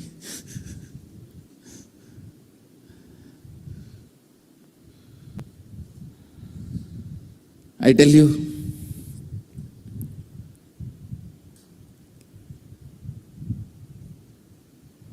getting accustomed for the fuel change and running your life is what I call Shaktipada and power manifestation. You may be wondering, outside I was so successful, why I am not doing here? Because now the fuel change. Outside you are running in kerosene, sometimes drainage water. Here it's a pure flight petrol. Engine need to get accustomed. Engine need to get settled. Pure prana, pure kundalini shakti, pure consciousness is the only fuel. Nothing else is fuel here. Nothing else can be fuel here to run your life. Run, run, run intensely. By Kundalini Shakti, you will manifest powers.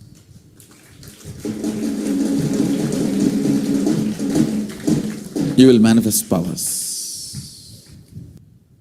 So, essence of today's satsang, no verbalization, no visualization, only Kundalini. as the fuel for life.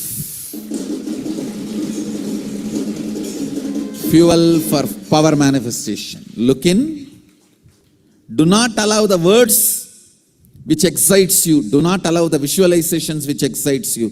Allow only the pure oneness to excite you. Allow only the pure oneness to excite you and push you, drive you to live your life. Take up deity Alankara and Goseva to settle down with the new fuel. That too are the lubrication for the new fuel. For body to settle down with the new fuel, Kundalini Shakti, deity Alankara and Goseva is the best lubrication. So with this, I bless you all. Let's all radiate with integrity, authenticity, responsibility, enriching, causing, living Shuddhadvaita Saivam, Paramashivoham, the eternal bliss, Nithyananda. Thank you. Be blissful.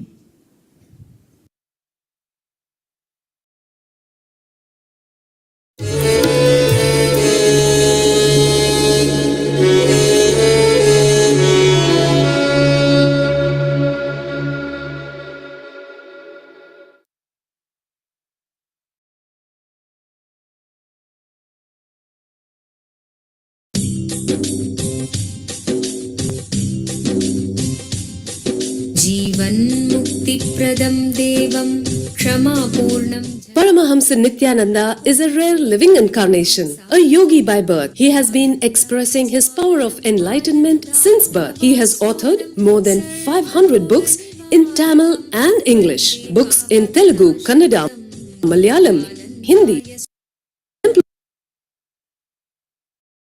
Varanasi, yogic powers, youngster. I am angry with you. It is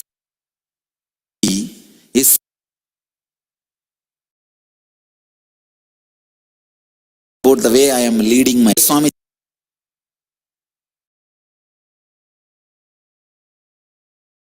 Terrorism and political persecution. Paramahamsa Nithyananda is an eternal Kalpataru, blessing the world with the boons of material abundance and spiritual enlightenment. स्वागतम् आनन्दानुभवास्वादं सर्वरोगनिवारकं वन्दे पापविनाशक्तं नित्यानन्दाय स्वागतं नित्यमुक्तं निर्विकल्पं ध्यानलोकप्रदीपकं वन्दे शान्तमयं बन्धं नित्यानन्दाय स्वागतम् आनन्दगन्धसञ्चारं सर्वोपाधिविनिर्मुक्तं वन्दे ज्ञानालयं नाथं नित्यानन्दाय स्वागतम्.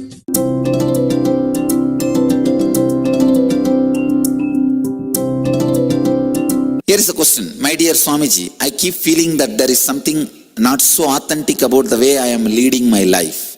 I am doing everything right, paying my taxes even. But still, how to live a really authentic life? Rupesh Agarwal, in India, you are paying taxes properly means something extraordinary. You are honest, no doubt. But honesty is only one ingredient for authenticity. It is not authenticity by itself. Please understand. Honesty is only one ingredient for authenticity. Authenticity is something more than honesty. I'll give you the difference between honesty and authenticity. For example, if you are angry with somebody, you will express directly to that person, I am angry with you. It is honesty, but that is not authenticity. Authenticity means really two beings may understand each other where even the anger will not happen. Please understand, there is a difference between honesty and authenticity. Honesty is socially good quality. Authenticity is spiritual quality. It is not social good quality. When you say you even pay taxes, you are honest. But don't mistake that honesty into authenticity. Honesty is only the first step, initial step. Authenticity is the spiritual quality. Authenticity means living the spiritual truths authentically. See, a husband lying to the wife, neither there is honesty nor authenticity. Husband telling truth to the wife that he is a womanizer is honesty but not authenticity. Husband living just as a husband is authenticity. So each person's role, if he or she is completely living, it is authentic. When he is failing and revealing the failure to the other person, it is honesty. Revealing the failure is not living successfully. Understand? Revealing the failure is revealing the failure. It is honest, no doubt, but not authentic. Rupesh, maybe you should look into your life. You are paying your taxes. Are you paying back to the universe? Are you keeping the balance sheet with the universe proper? You may be keeping your balance sheet proper with the country, nation. Are you keeping your balance sheet proper with the cosmos, with the universe? What is the meaning of the word keeping the balance sheet in tune with the cosmos? Means just remembering continuously you are not qualified for anything. Everything is showered on you. Please understand. Remembering everything is a gift given to you by the cosmos in your life is what I mean by keeping your balance sheet straight with the cosmos.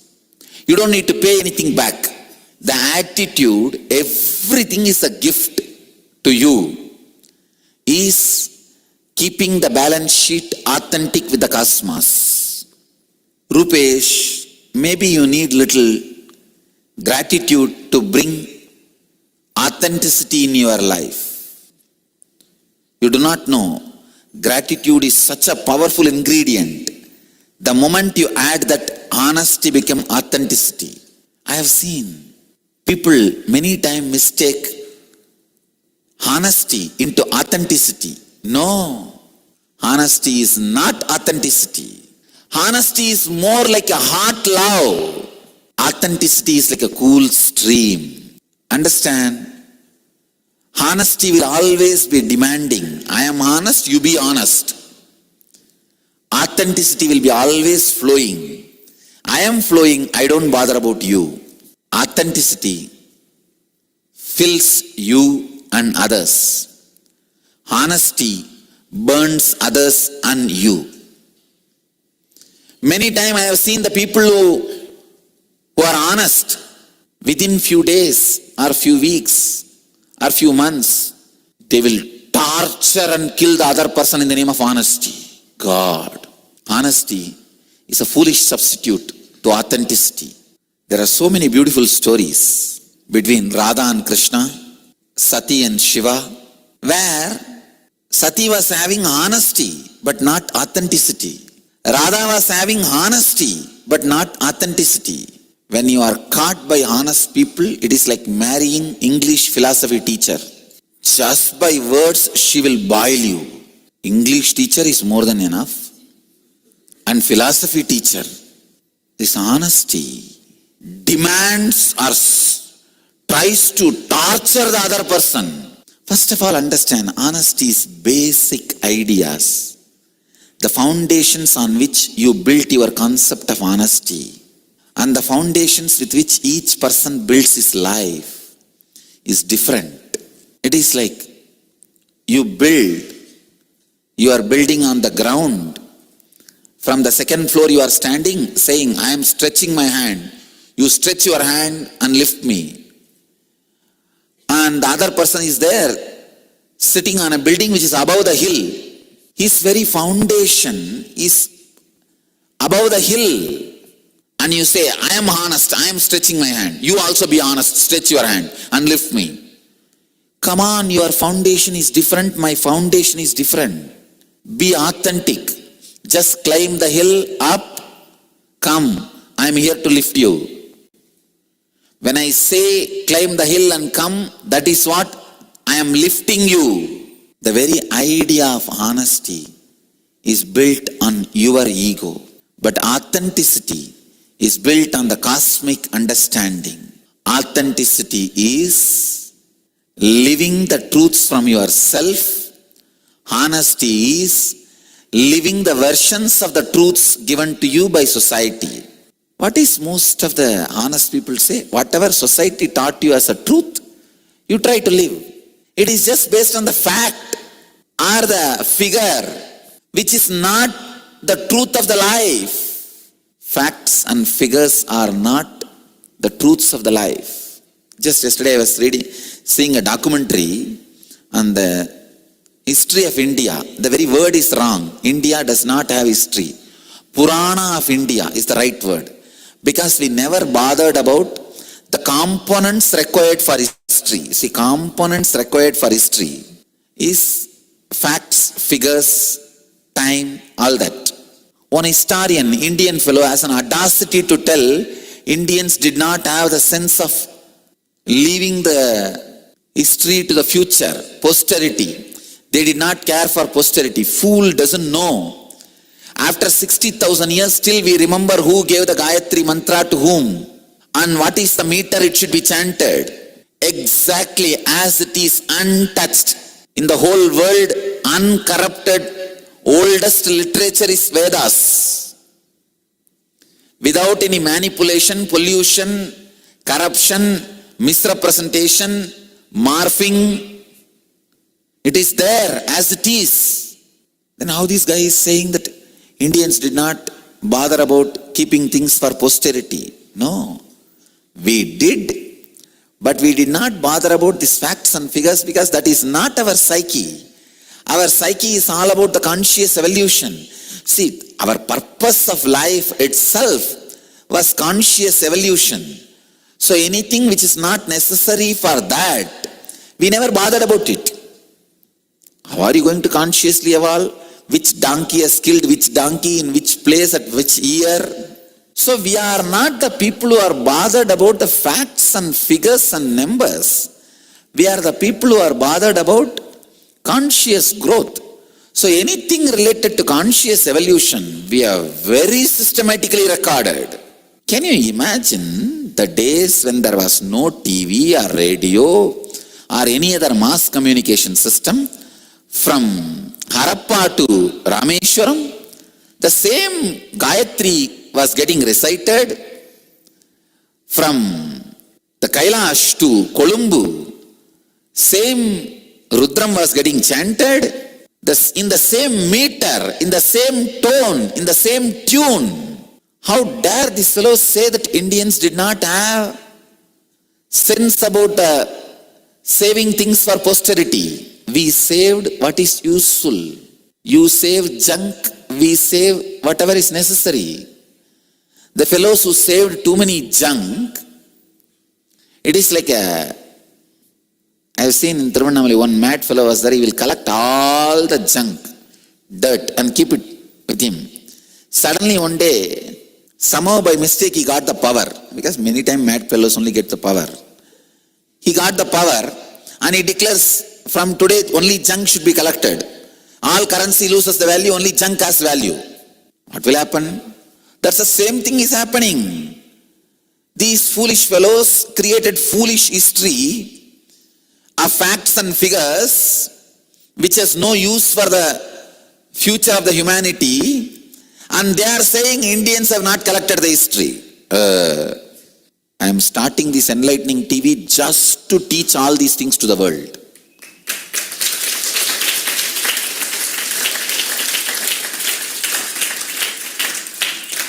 From Kedarnath to Trigonamalai, The temples built are in the same proportion. The sounds created are the same meter. The actions performed are in same tune. From Kedarnath to Trikomali, honesty is better than dishonesty, hypocrisy. No doubt. As I said, with honesty, you will have a place in my feet. But only with authenticity, you have a place in my heart.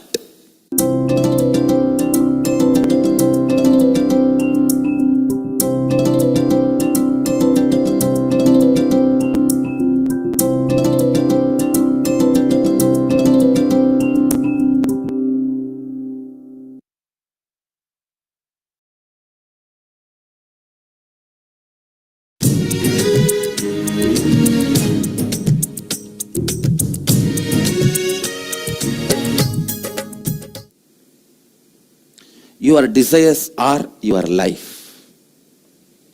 Your desires are your life. Listen. It's your desires which infuse life into you, and it's your desires which infuse energy into you. Same way, conflicts in your desires brings tiredness in you. Contradictions in your desires brings boredom in you. Confusions in your desires bring frustration in you. Please understand. Your desires are your life. Conflict in your desires bring confusion in you. Conflict in your desires bring tiredness in you. Confusions in your desires bring frustration in you. Its contradiction in your desires bring boredom in you. Actually, if your desire is pure, every breath you inhale and exhale will make the desire into reality. When your desires have conflict, confusion and contradiction, every breath brings tiredness, boredom, frustration in you. Every breath is like a air blower into balloon. Your desires are the shape of the balloon. If the shape of the balloon is Tom and Jerry, when you blow the air, you will have Tom and Jerry. Conflict, constant conflict.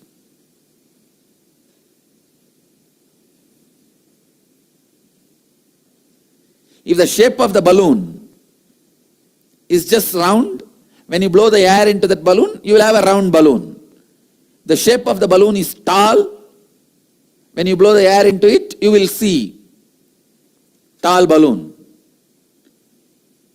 Your breath infuses energy into your desire.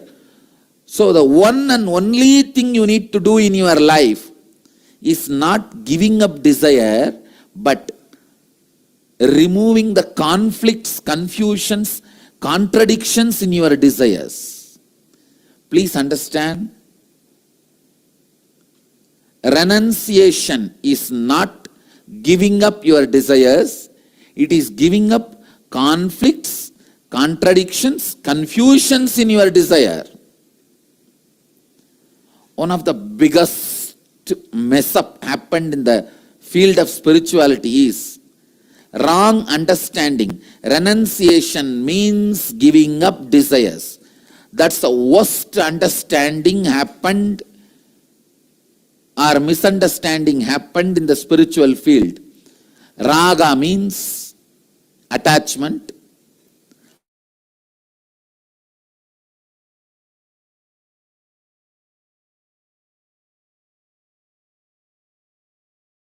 And complications of desires.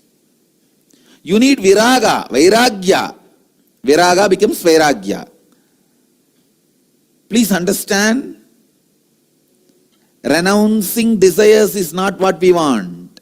renouncing the complications, contradictions, confusions is all we want. Renouncing complications, confusions, and contradictions. That's all we need. That's all we need.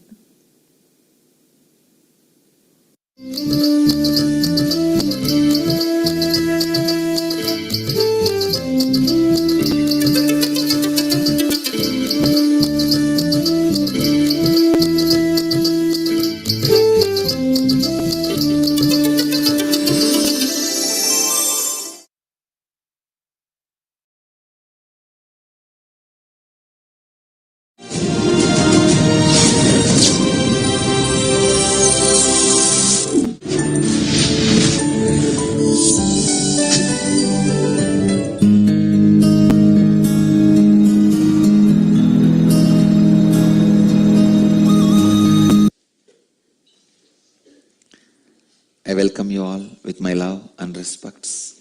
Today, Nirahara Samyama, third level, fourth day, successfully. No rest, the body is not even asking for rest. Suddenly I see already I don't have sleep, I only put the body to rest. Actually, usually I sit and stretch my leg, that's all. I never lie down. Very rarely only I lie down. My sleeping style is sit and just stretch the leg, rest the body. Now I am seeing even that body is not asking. So successfully, Nirahara Samyama, fourth day.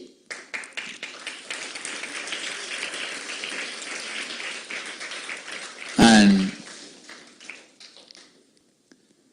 the Samyama, 18th day. Today, in Bhagavad Gita, 6th chapter, Dhyana Yoga, 9th verse.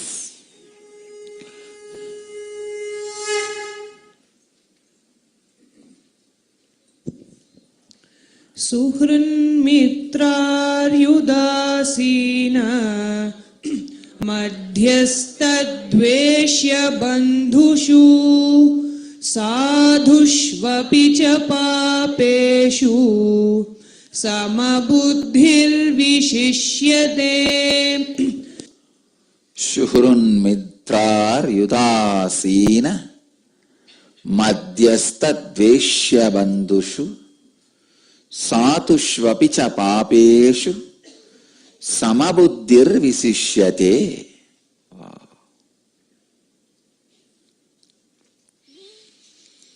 The translation: the one who feels the same towards an affectionate person, a friend, an enemy, the indifferent, the neutral, the hateful one, the unfriendly, the noble one, or a sinner, is said to be established in a superior state.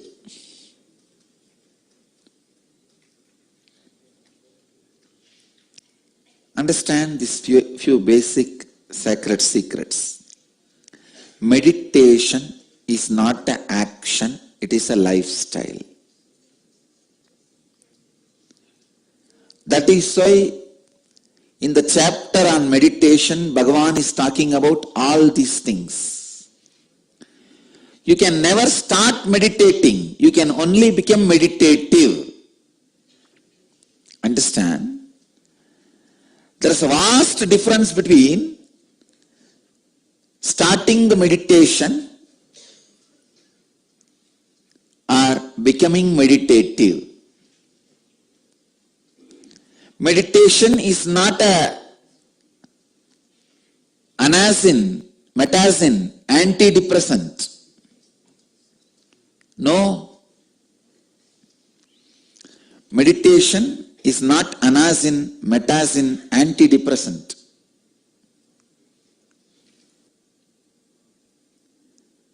Please understand.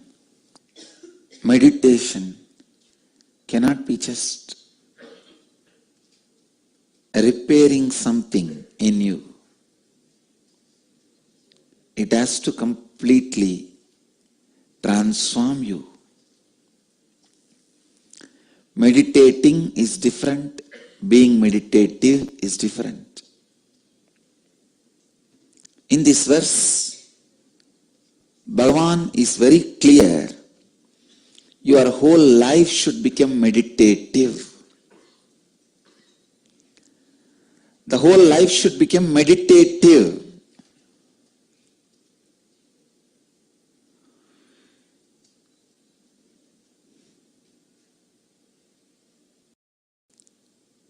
Yesterday he was addressing objects. Yesterday Bhagavan was saying, explaining in the last verse,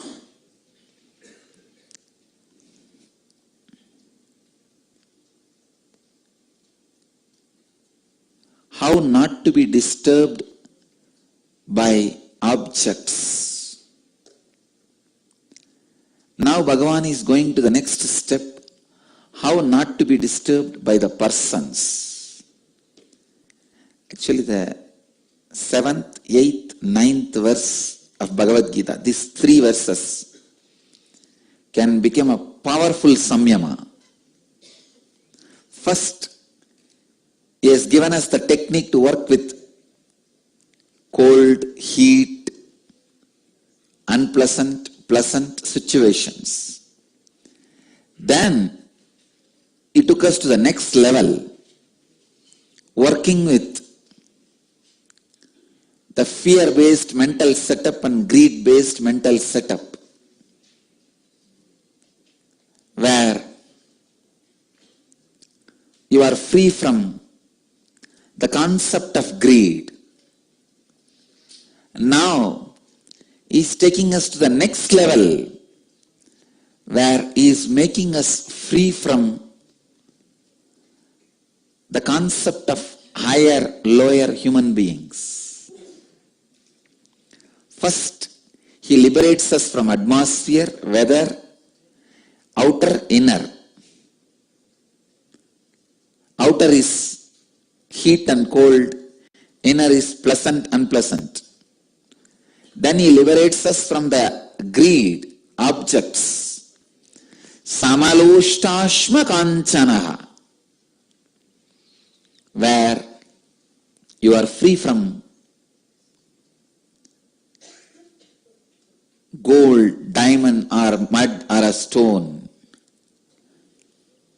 He is making us free from the greed-based patterns, greed. Now he is liberating us from human beings, sufferings which can be caused by human beings. How when you drink more and more honey, only then you understand and enjoy it. Same way only I am enjoying this Bhagavad Gita. Understand, through this verse, Bhagavan is liberating us from fear-based system. Yesterday itself I spoke on fear-based, greed-based, both the systems. But yesterday's verse, Bhagavan's Bhagavad Gita verse, was talking only about the greed.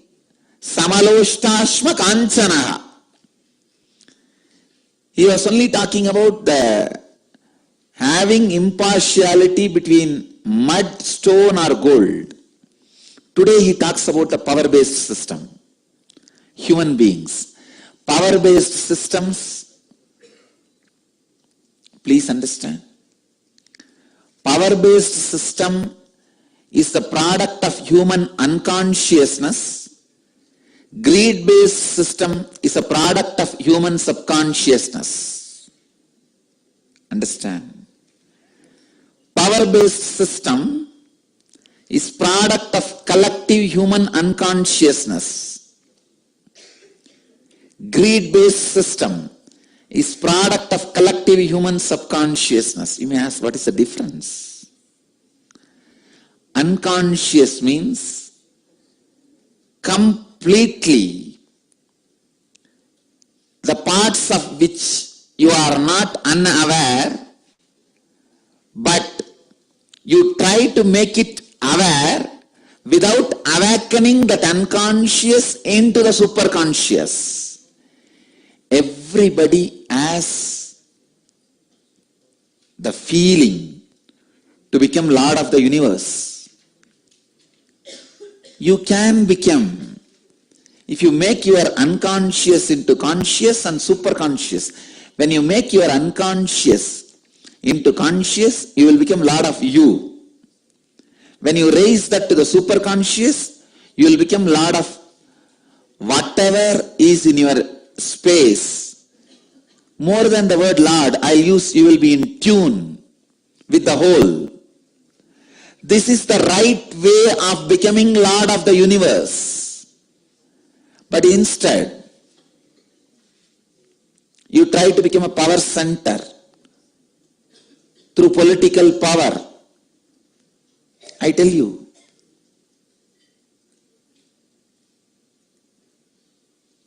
even in the school, the class leader, it is nothing but political power. Why even in the school we can't survive without a leader? Why should somebody aspire to be a class leader? First time I resisted this political structure is when I was appointed as a class leader. When I was in the 7th standard, I still remember. The teacher, she was a Jain family teacher. Used to be a little tall. So usually that is the standard. The tall last row guys, they will be only made as leader. There is no other standard. One day, she caught me. Unfortunately, that day I went to school. Usually I don't go. Somehow I went to the school, maybe first day of the school, like that. Those auspicious days I don't miss. She caught hold of me. And she said, you are the teacher. You are the leader of the class. I said, what do you mean leader? I don't even come to the class regularly. She said, that is why I am making you leader. If you are a leader, you have to come and regularly take attendance. And you have to keep the class under the control. And I said, nothing doing. Leaders are the greatest followers. They lose their freedom. They become leader to have freedom. Finally, they lose their freedom. When I studied, actually, the school was not like this. It was only thatch. Now only it has become RCC building. It was just thatched hut. Then in Tamil Nadu, there was a law made that no thatch hut schools. So that's why they changed it to building. Anyhow, these politicians, even though they are heads of each constituency, members, they don't have freedom to go for 10 days vacation. See, if I want, the moment inner awakening is over, I can simply start. Go wherever I want. I have more freedom.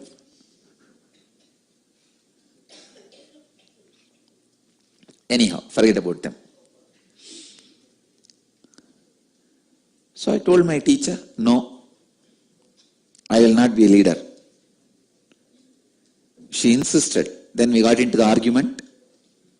I said, leaders are the people who are not able to lead themselves, so they go on trying to satisfy that unable to control themselves by controlling others.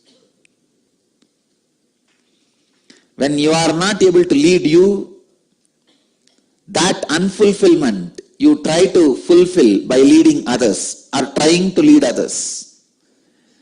Leading others is the ultimate hypocrisy. He also knows he is not going to listen to you. He will topple you down the moment he gets the chance.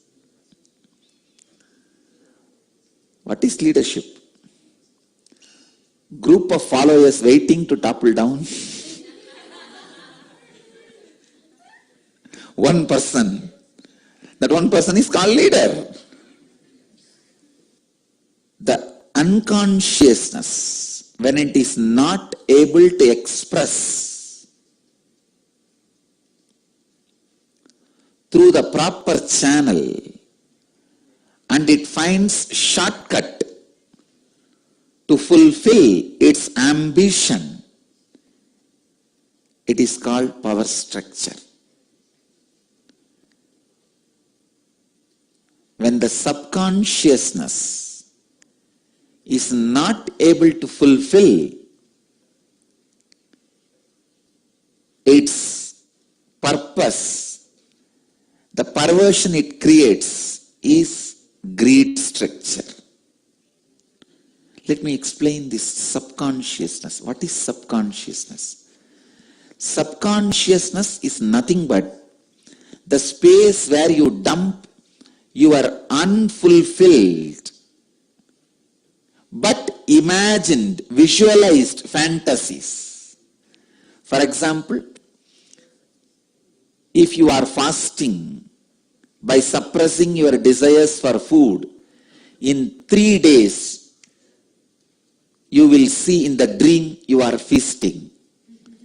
And I tell you, my Niraharis, not single one of them have a dream about eating.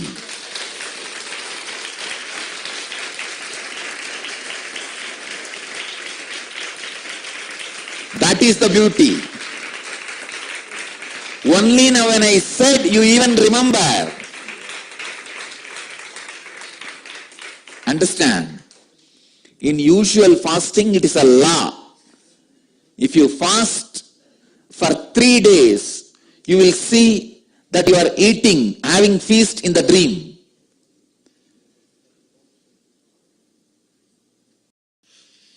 I am telling you with confidence, without even asking you guys, that none of you guys will even dream about food. Because your samyama is not based on suppression. No, you don't need to justify or tell because I told. Tell me, anybody?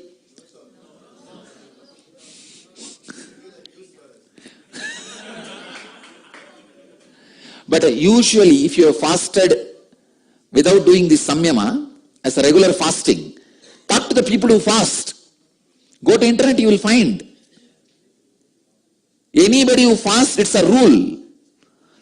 Within 3 days, they will feast in the dream.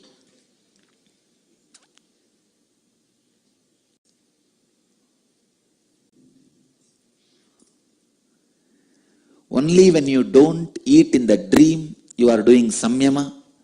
Only when you don't have wet dreams, you are a brahmachari. The suppression creates subconsciousness. Understand, the things you imagined, visualized, could not achieve, but suppressing it, that is subconsciousness.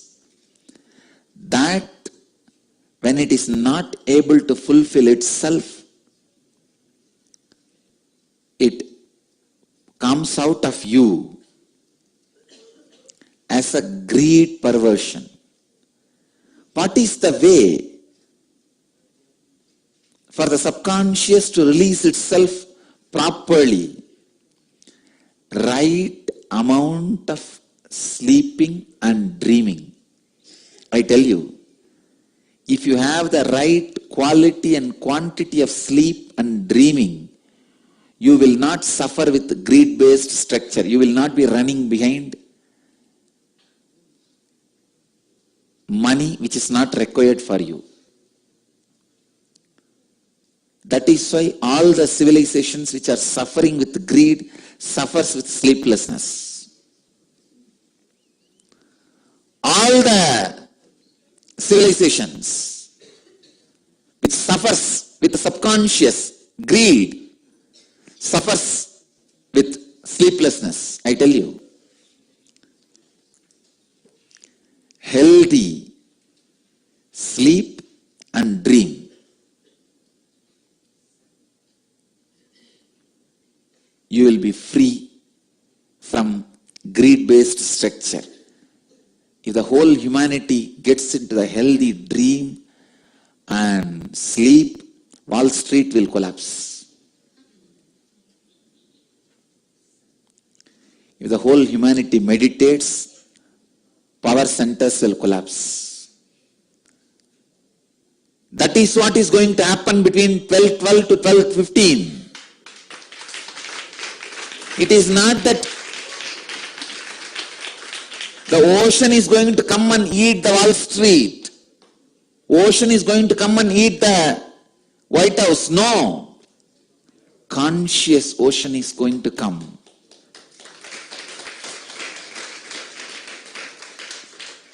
I tell you, if good quality sleep is allowed, then you have the dreaming time. The moment you dream, your greed, the suppressed imaginations are released from your system. You can see in your life, if you have a dream one night, at least for next 10 days, your body does not ask for physical intercourse. Same way, if you dream about having huge wealth or enjoying whatever you imagined and suppressed, like a huge house or car, suddenly the agitation to rush towards them disappears in your system. Understand? I am going to the roots of this human suffering.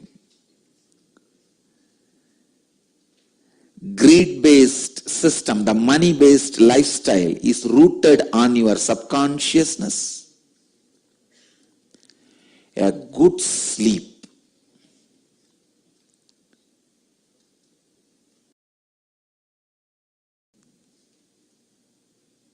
Good sleep will naturally have the proper period of conscious dreaming.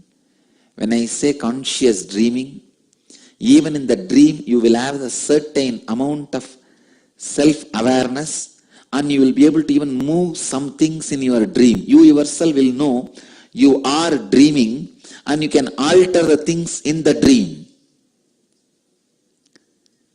That is what I call conscious dreaming. If you are having conscious dreams, please understand your subconscious is very thin layer. You don't need to worry at all about your subconsciousness. There are no much suppressions. All of you understand this concept of conscious dreaming means you will actually, if you are living in US, you just dream. You are in South Africa. But you remember your identity and the house, car and all, you feel like you can change, you can decide.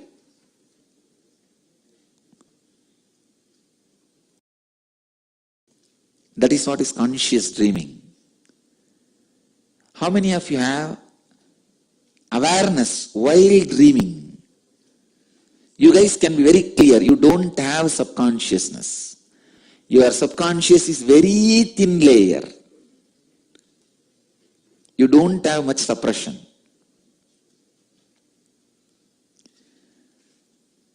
If human beings have good quality and quantity sleep,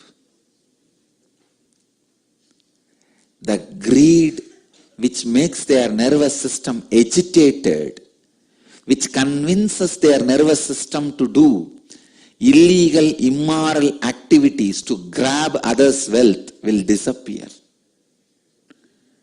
Understand? For a vehicle to move on the ground, there is a road is required.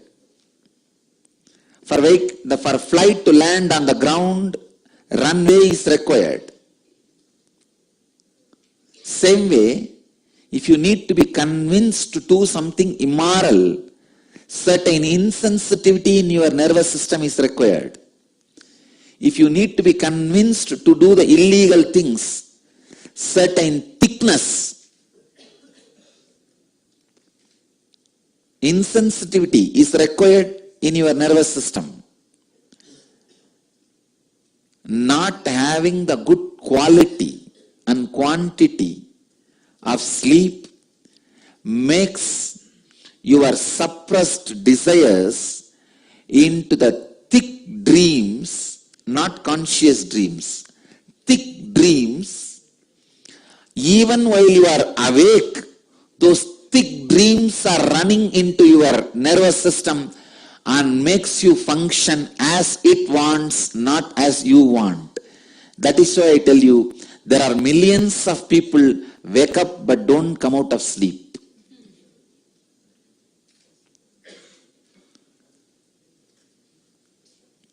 Just like sleepwalking, sleep living is a disease.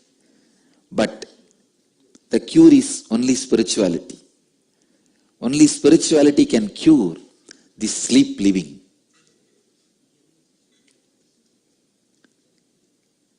Understand, the subconscious, the suppressed desires, subconscious based, is greed structure. That is why when some poor fellow becomes rich, he does exactly what he knows the rich people will do. When an Indian becomes rich, he just does exactly as a British rich fellow will do. Because these fools have forgotten, they don't even know, they have not seen how an Indian rich fellow will live. The suppressed desires form subconsciousness. It can either express itself properly through the dream state, conscious dream state, and liberate your system from its influence. But when you don't allow that conscious dreaming and the good quality quantity sleep, it overtakes you, just overtakes you. And the system you create is greed-based money system. The collective suppressed subconscious is responsible for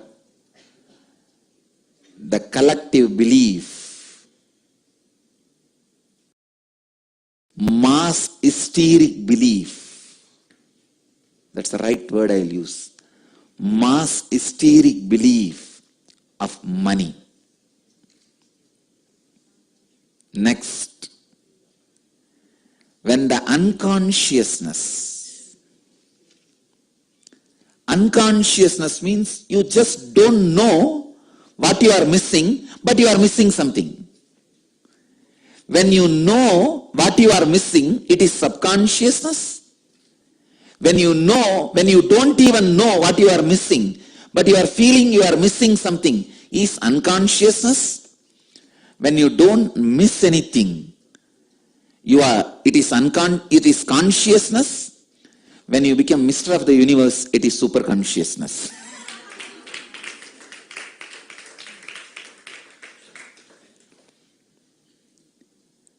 When you know you are missing something, and missing is subconsciousness. Please understand. When you don't know you are missing something, but you feel you are missing something. You don't know what you are missing, but you feel the emptiness. You are missing something.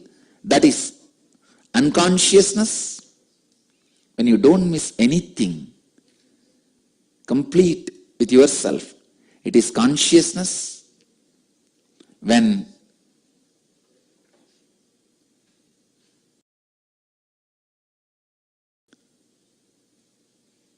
whole universe feels the fulfillment through you, it is superconsciousness.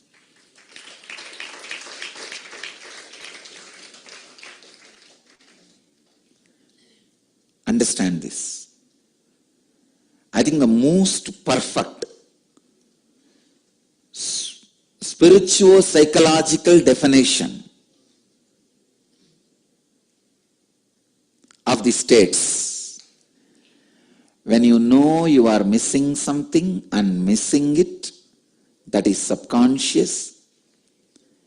When you know you are missing something but you don't know what you are missing, you just know you are empty, but you don't know what you are really missing, that is unconscious. When you don't miss anything, when you feel fulfilled, it is consciousness. When the whole universe feels fulfilled through you, it is superconsciousness. Understand this unconsciousness. You don't know what you are really missing, what you really want, but you feel emptiness. That is why you think, oh, if I become MLA, I think I'll feel fulfilled. If I become MP, I'll feel fulfilled.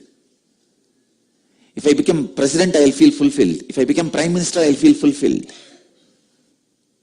Unconscious man acts as if he is going to fulfill others' subconsciousness so that he can become leader. That is why the politicians always give big promises. They give you the feeling, I will fulfill your subconsciousness. And the same way, subconscious fellows promise the politicians that we will fulfill your unconsciousness. It is subconsciousness scratching the back of unconsciousness and unconsciousness scratching the back of subconsciousness. This is what I call democracy.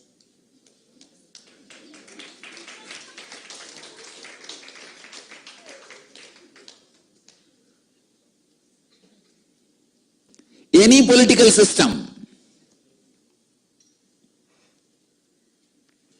I am not just against democracy or autocracy or communism. No. I am basically against all political system. It is time humanity can think apolitically.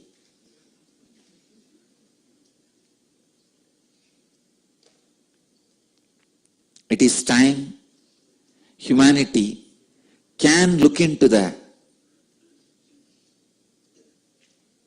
system of awakening human consciousness. At least subconscious man, if he gets money or power, what he will do, you can predict. But you can never predict what an unconscious man will do if he gets power or influence. No one predicted Hitler will do that what he did. Unconsciousness is wild. At least subconsciousness is kind of a wilderness which can be imagined.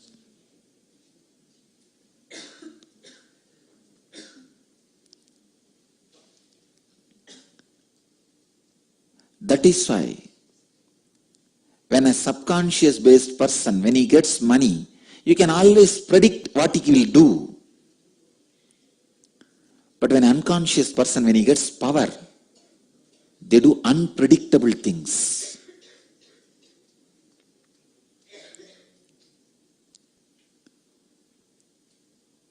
Subconsciousness forms the basis for money-based thinking, greed-based thinking, unconsciousness forms the basis of fear-based thinking, power-based thinking, political thought trends.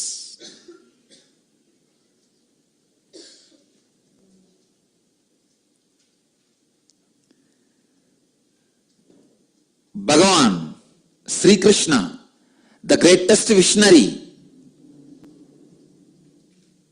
happened on the planet Earth, I tell you. Even Shiva is only the great master, spiritual master, enlightened master, guiding more and more people to get enlightened. But only Krishna creates the ambience for mass enlightenment.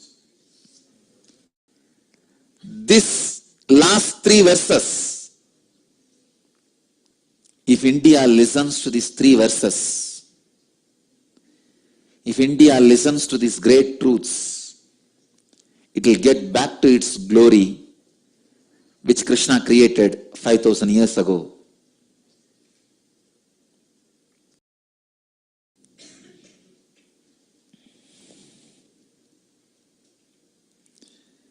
Neither West listen to Christ, nor East listen to Krishna.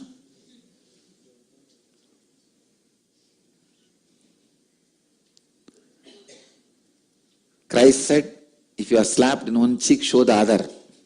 West did not listen to it. Krishna said, remember me and wage the war. I am with you. East did not listen to it. Neither the East listened to Krishna, nor the West listened to Christ. Even though they accepted the Krishna and Christ as their ideals and the founders of their religious traditions, they have not accepted their ideas.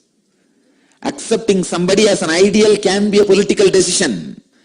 Accepting somebody as an ideal does not mean you accept their ideas also.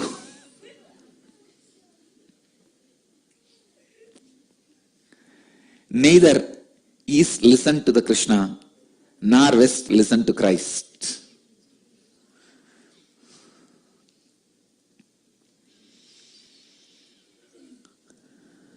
If India can listen to just these three verses, it will be totally different.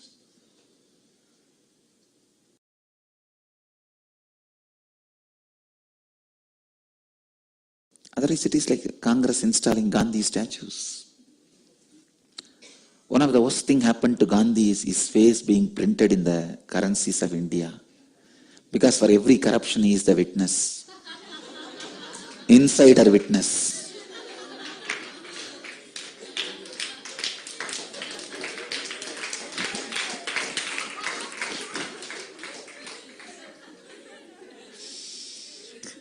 Without evoking him, no corruption happens.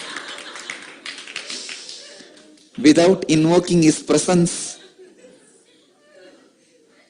no illegal activity happens.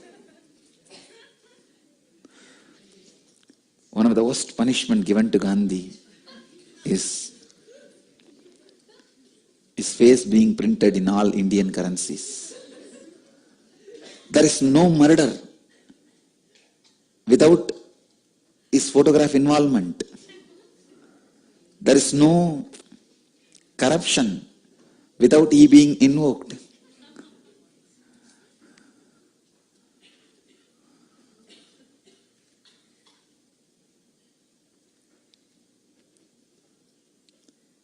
There is no illegal activity like paid advertisements.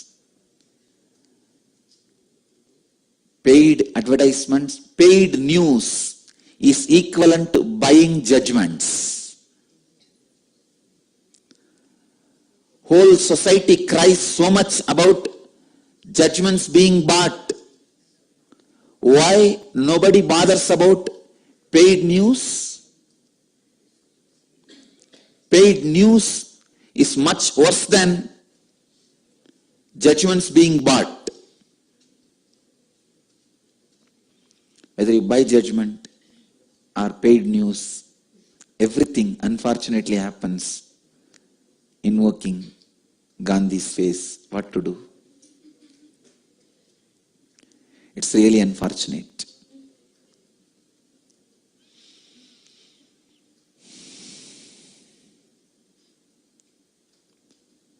Understand.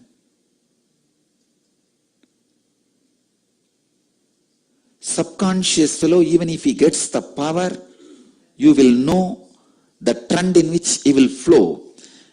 He is only equivalent to the dried river. Even if that river is dried, when the flood comes again, it will go only in that current, in that created channel. But unconscious fellow is like a tsunami. There is no trend set. It is like ocean coming out.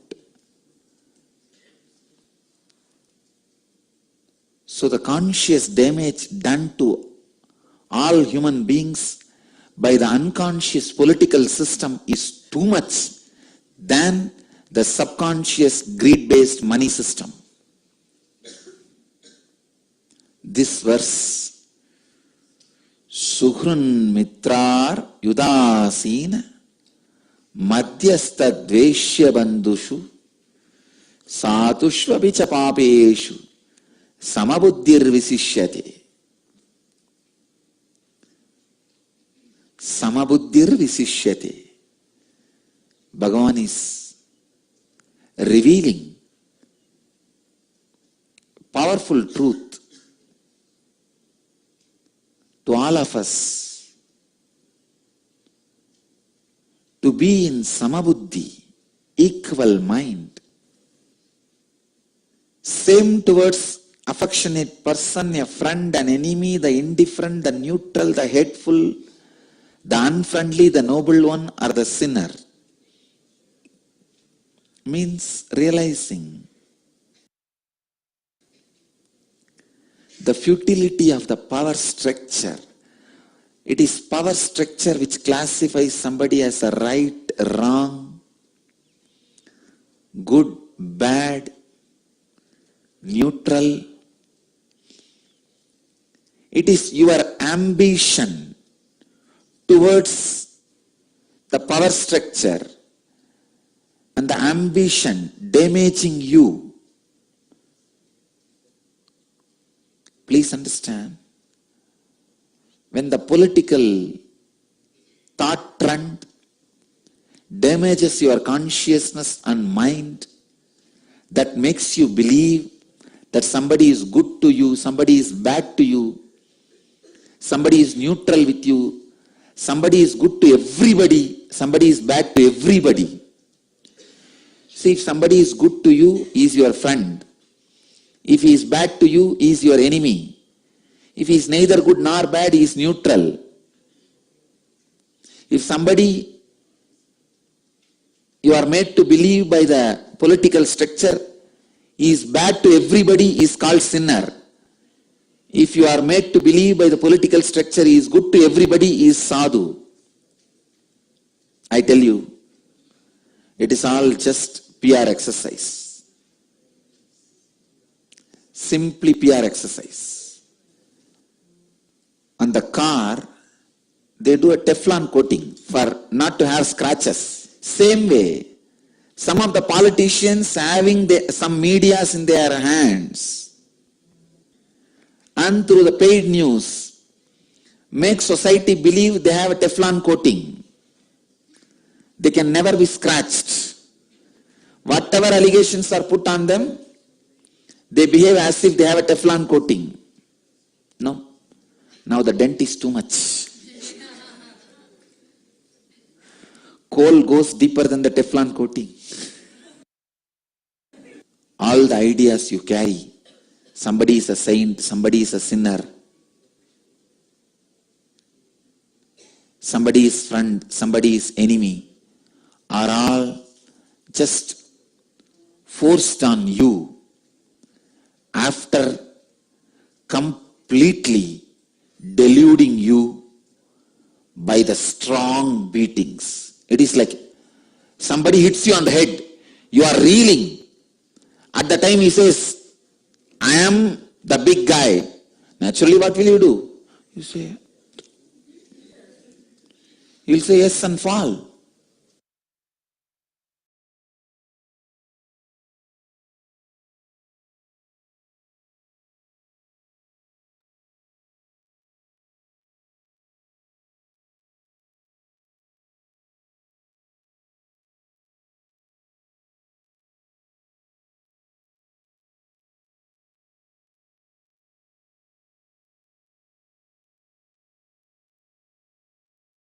Nithyananda, everyone.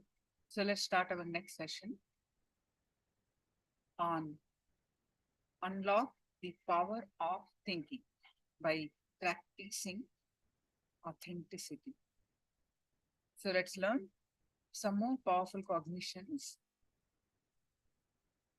about the authenticity to unlock the power of thinking.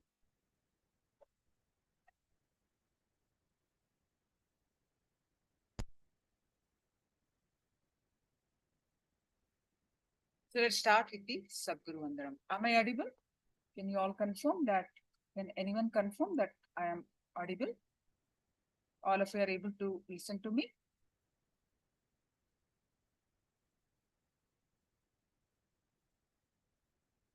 Thank you so much.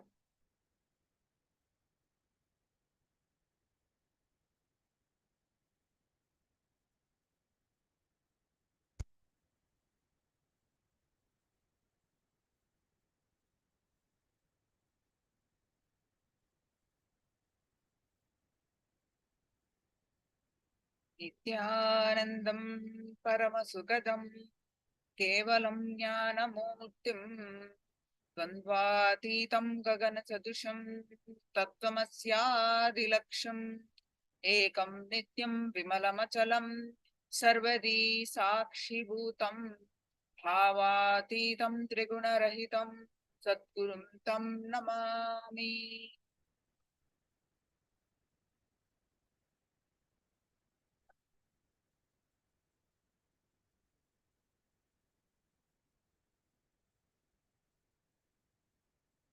The blessings of the Supreme Pontiff of Hinduism. Let's learn the cognitions about the unlock the power of thinking.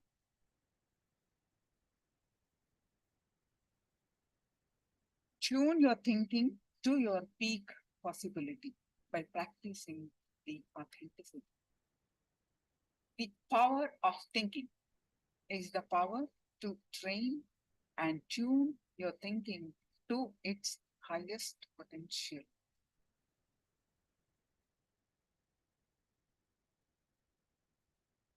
Whether you know it or not, whether you believe it or not, you can control your mind in the same way that you can control your body's movement. You can decide and declare what you want to be. It's possible to train your mind and encourage only the thoughts that are in alignment with your highest possibility.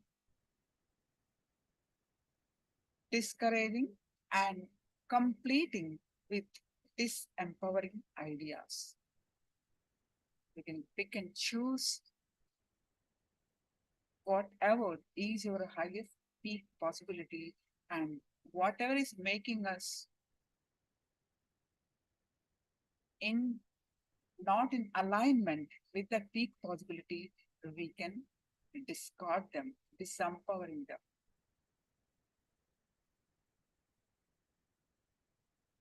Is thinking accidental? When you unlock the power of thinking, you will be able to spontaneously focus your thoughts to achieve your highest potential. Constantly functioning at your peak possibility is authenticity. Authenticity is the key that unlocks the power of thinking.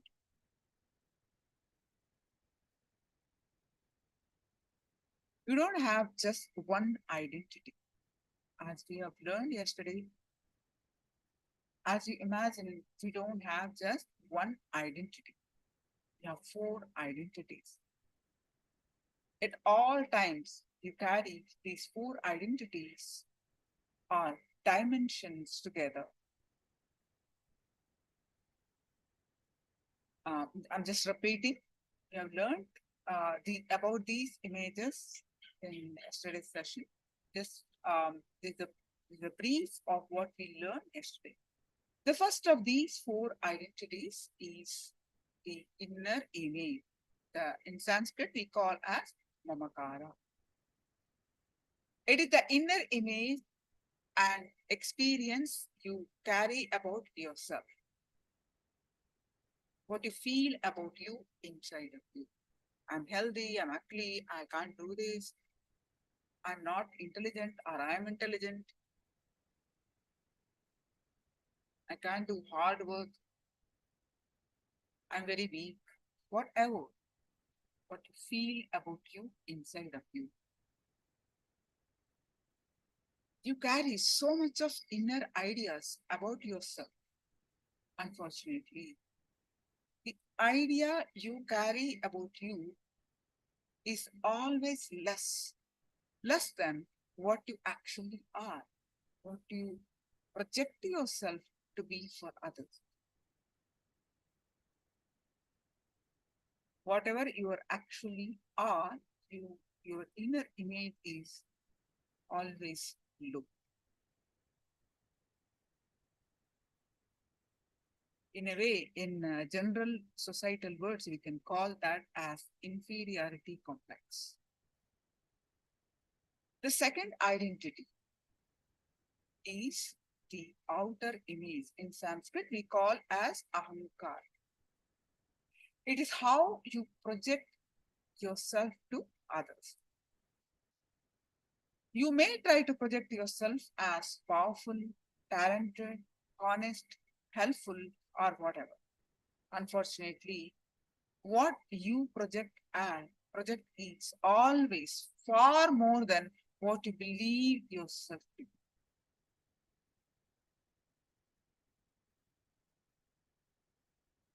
The image or expectations that others have about you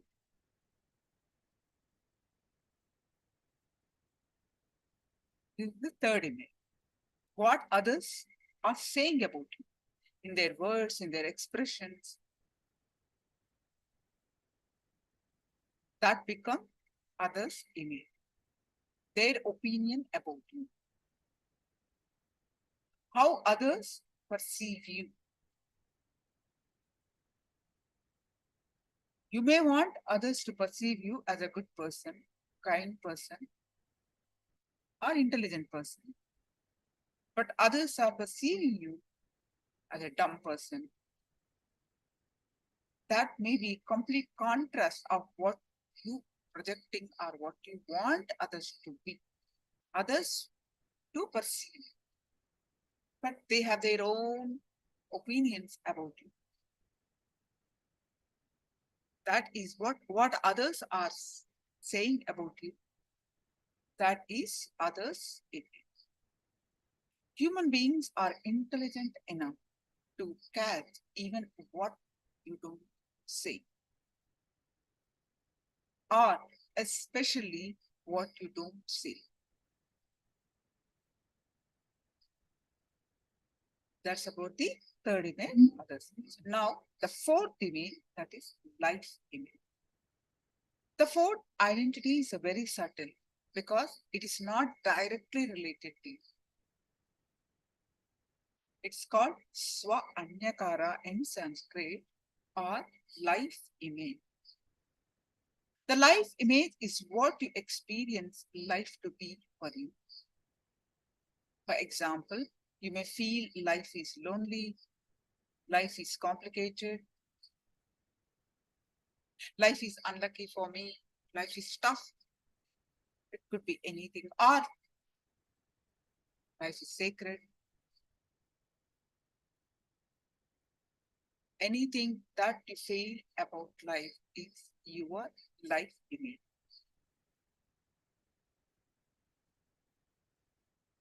Life is always showering me with abundance.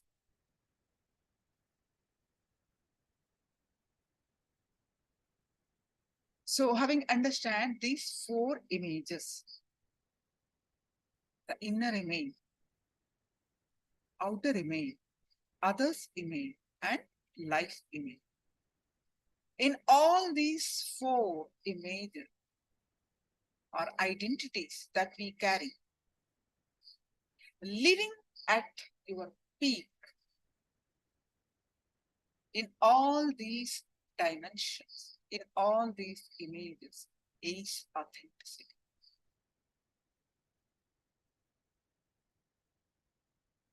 That means having the best inner image, having the best outer image, having the best others image, and having the best life image is authenticity. The source of conflicts is when you do not have the highest authentic image in any of us. A thought pattern is predefined way of responding to any situation based on a powerful past experience, like a failure, rejection, being bullied, being punished, subjected to abuse, or witnessing the death of a loved one. During such moment or crisis, you create an idea about yourself and life.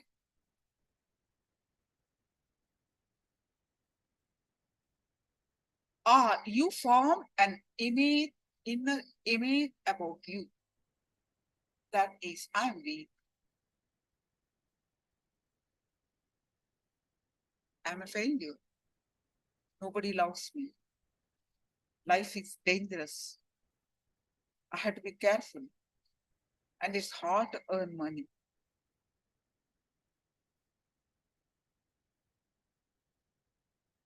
So almost all these images are the root thought currents, thought patterns are negative, even the ones which lead to success in your life, because they are born out of the feeling of powerlessness.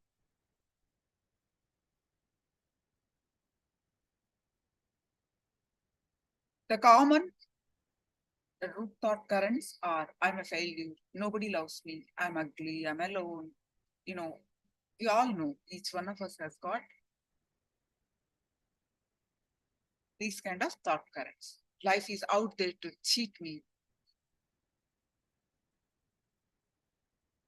Others are mean. Others are out there to get you, trouble you.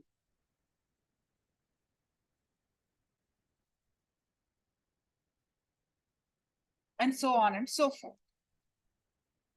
All thought patterns are based on an inadequate cognitions about you, inadequate understanding about you. Because life is different every moment, and you need to respond to it spontaneously. But right now, you are nothing but a bunch of programmed actions or patterns that never let you contact life as it happens. You have many thought patterns, but a root thought pattern is one of the few defining thought patterns that are continuously running your life without your knowledge.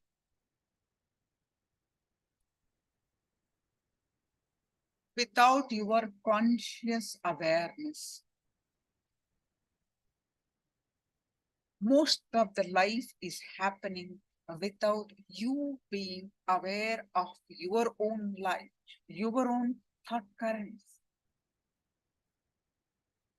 Even the conflict among your identities, that means what you feel about you, what you're projecting to outside, what your life may, even among the identities that you carry are nothing but the result of your root thought pattern.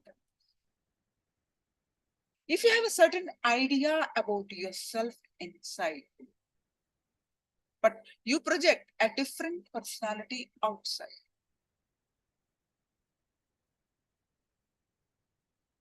that's what we do. That is inauthenticity.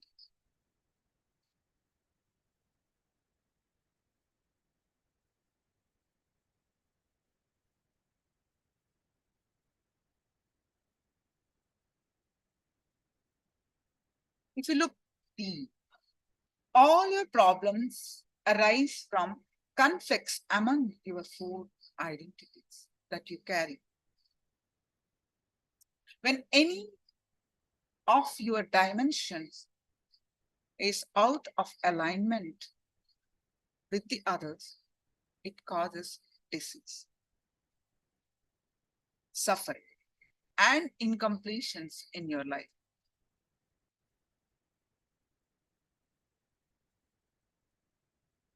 All these identities you carry are actually thought patterns that you carry about you.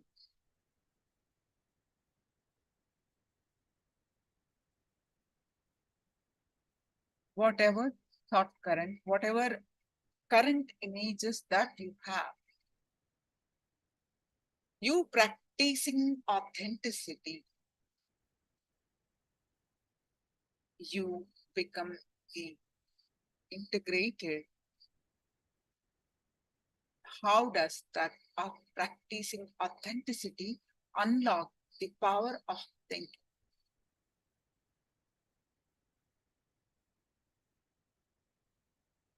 Even others' image about you is an idea that you have created in them. So, you are the creator of all these identities. It is you who created inner image about you. Nobody else is coming and thinking about you, thoughts inside of you.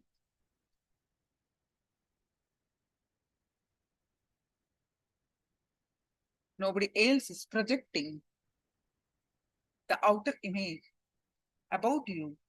It is you. Same way, even the others' image about you, even though others are saying and you feel so powerless about that, is actually you. That image about you is an idea that you have created in them.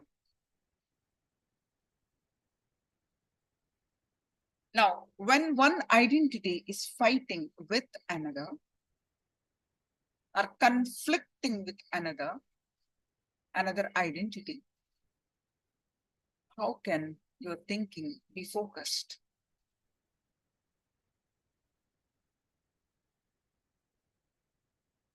You are disintegrated, fragmented. Your identity is fragmented. All your energy is going to be used in reconciling your fighting identities. You are fighting inside of you.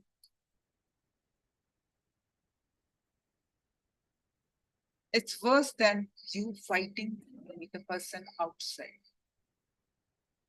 When all your identities or images are in tune, all your thinking will be aligned in one direction and vice versa. Your thinking becomes clear and sharp. Like a laser beam, you will awaken the power of thinking.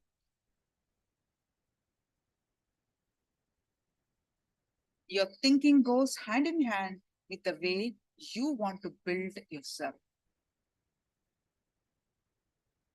These four parts of your thinking need to be completely purified.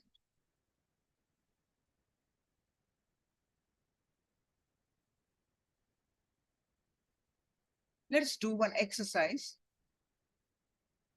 How does authenticity unlock the power of thinking? Look inside and identify the images that you carry about yourself.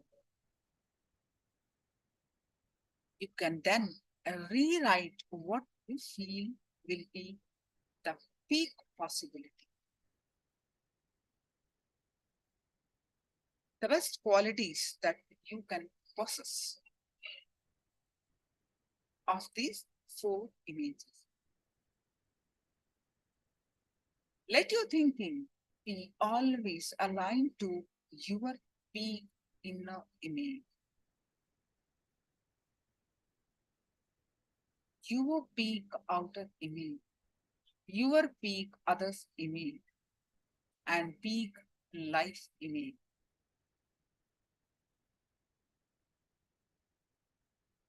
Usually, your inner image will be much lower than the identity you project outside to others.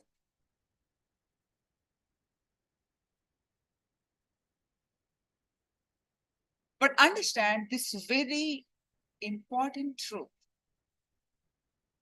If you can project a higher identity to others, it means that the higher identity is already there in your visualization space, in your thinking space. And whatever you can think of as yourself, you already have the capacity to make that into reality.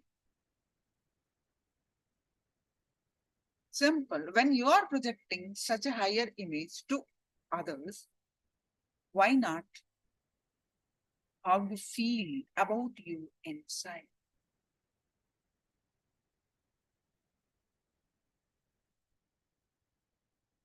Now, align inner image and outer image. Make two columns in your workbook. Take a pen and paper or notebook. Make two columns. The first column is inner image and second column is outer image. In the first column, make a list of your top 10 inner images that briefs you about yourself. For example, I'm weak, I'm friendly, I'm unlucky. Whatever you are saying to you about you inside out.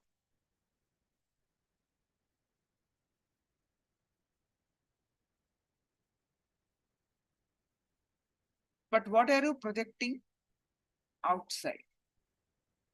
You are feeling inside so weak, but you may projecting outside that I'm strong. You're very strong. You're friendly. You're lucky. But inside you may feel you are unlucky. So write down the four, at least 10, top 10 images of your inner image and outer image. Please quickly pen down.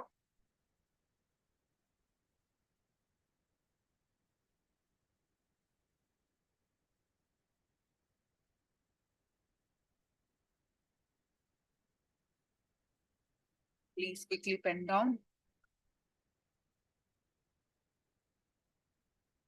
Doing this exercise.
Now, the next step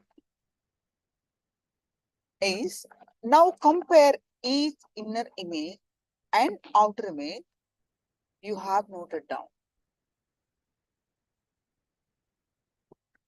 Wherever there is a conflict,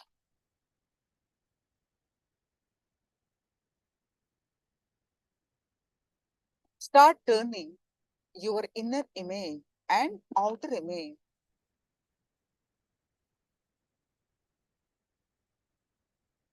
choose the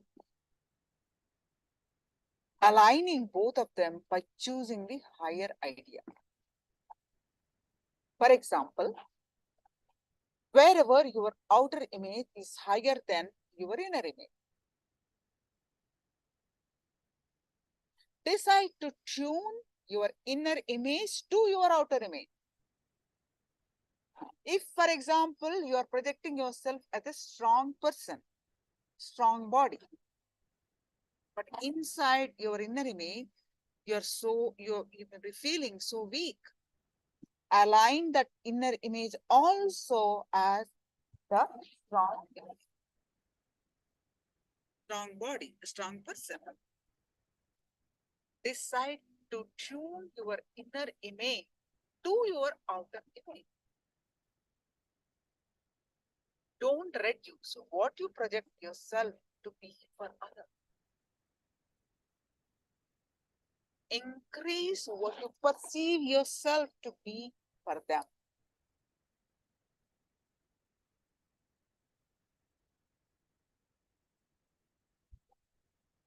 So, like this, see all the points that you have written,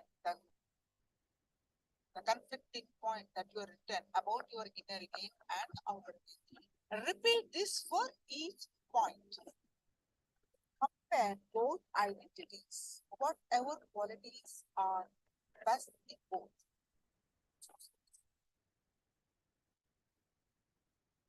Whatever is the best, you choose. And align the lower ones also to this, the highest possibility ones. Draw a star against all your best. If there are some great qualities in your inner image, raise your outer image to match them. Inside you are very strong, nothing is shaking, but outside you are like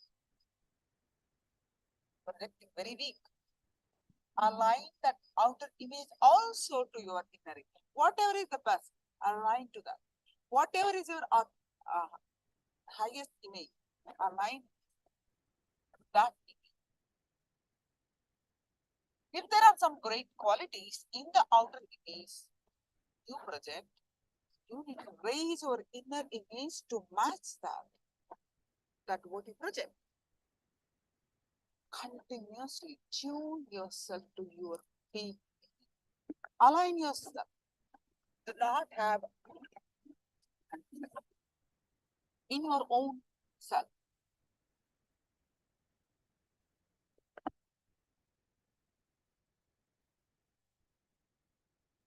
Next, and complete this exercise.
authenticity.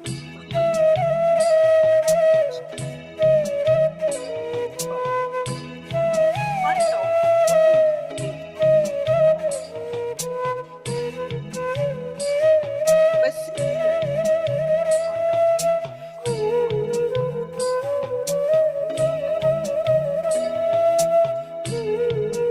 make a list of your best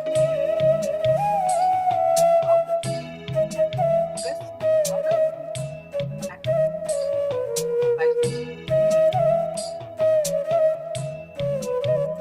and life. Then you do your meditation, your office, and everything as soon as you wake up or soon, whatever you do,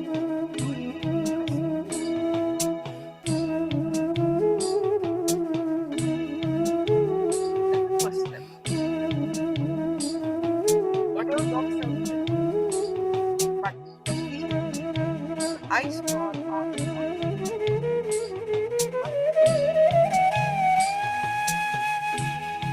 that's the first step. Second, I the stop or distract from achieving what you want to do. Who you want to be, how you want to be.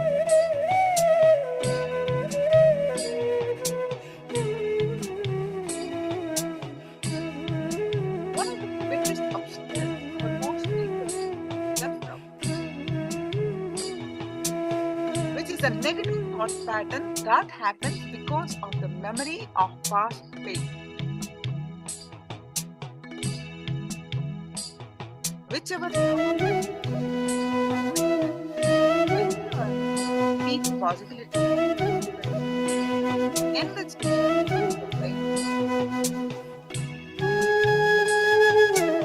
which are thought currently not in alignment with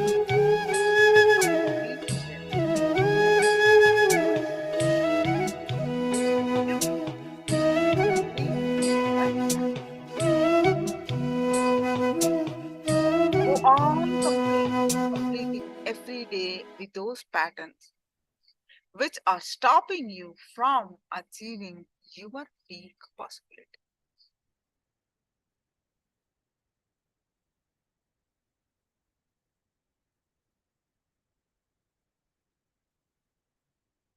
This has to be done at a regular basis, like how you brush your teeth, how you take a shower every day, the same way.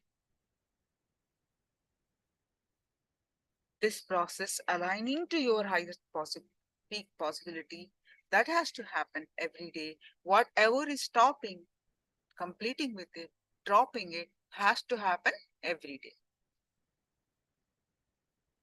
Whatever you think into success. When you start living authenticity, you know the right way of thinking and will use your thinking to achieve what you want in life. In Hindu spiritual practice, this is the second step known as manana, authentic thinking.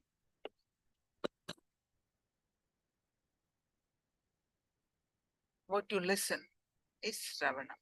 What you internalize is manana. This is the second step known as manana, authentic thinking, internalizing. Let your thinking be established in authenticity, continuously expanding you towards your peak possibility. When you achieve a powerful clarity in your thoughts that makes whatever you think into a success, you have unlocked the power of thinking.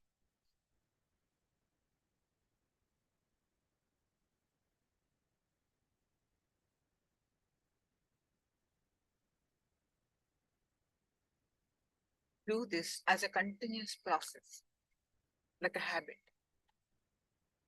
to align your thinking to your authentic self all the time.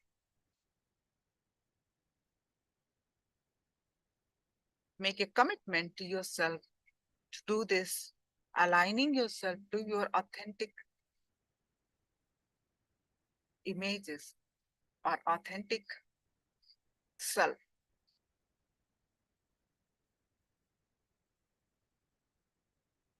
Whatever that is possible only when you are authentic.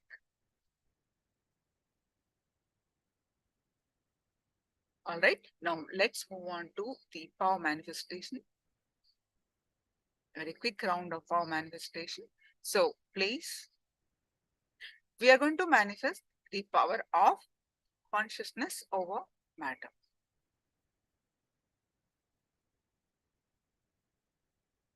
What we are going to do is, as we are practicing all day, this power manifestation,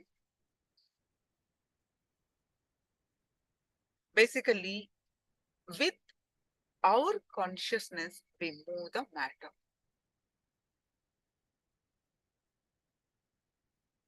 With the power of consciousness, we move an object to vibrate or resonate or move.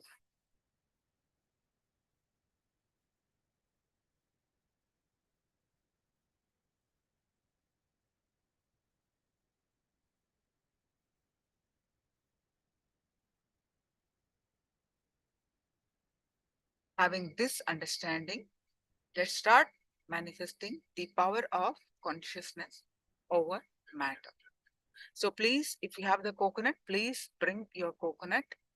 If you do not have the coconut, please bring a round fruit, like an orange, apple.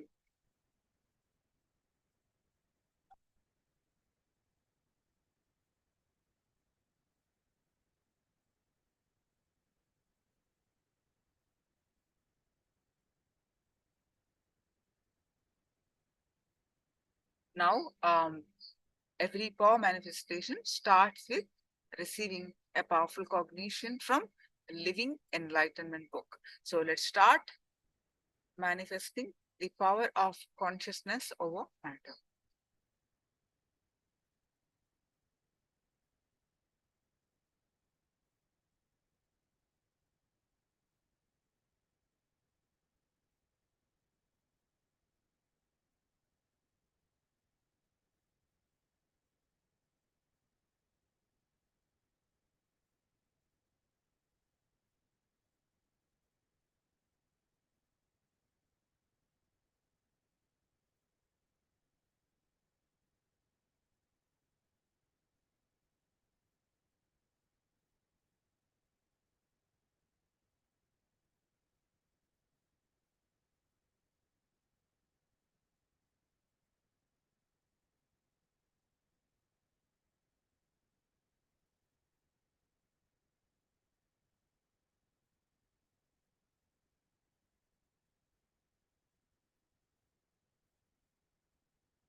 Wonderful. Please take a Living Enlightenment book and post your powerful cognition that you received. Either you can post from a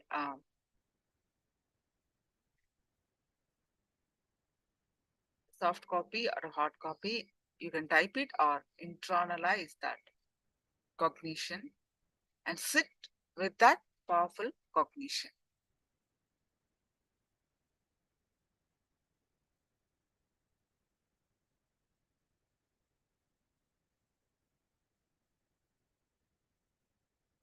Now sit straight with your head neck back straight line.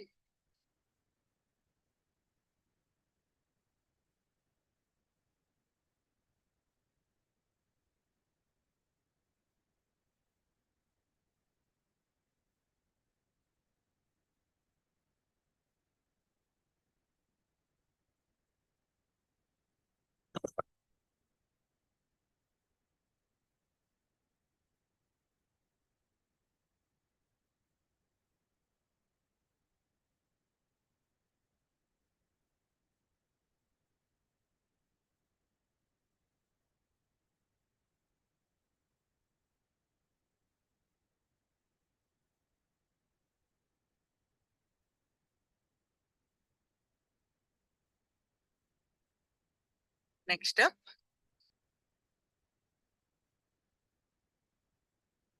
turn on your video recording. As this power, you can record it to update in the social media. And visualize Swamiji's form in your third eye and start chanting the Mahavakya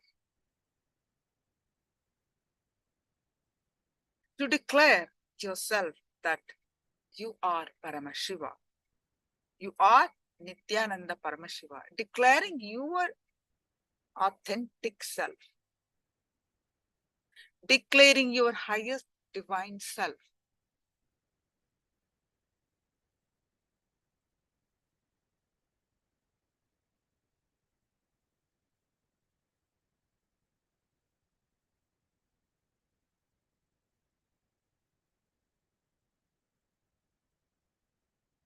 Now start chanting the Mahavakya and experience this space of oneness. With the space of oneness, declare the object to move. You can hold the object on your hand with your hand straight. Keep your object on your hand. Declare the object to move. Then start chanting the Mahavakya intensely.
No, if you practice speaking in it.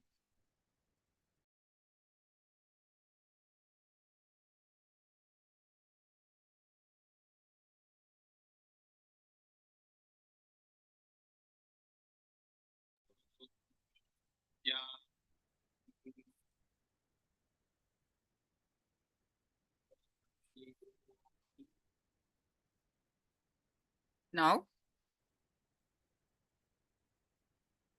all of you, please post your power manifestation of consciousness over matter. Are the object vibrated or moved? Whatever is your experience, what did you feel about it?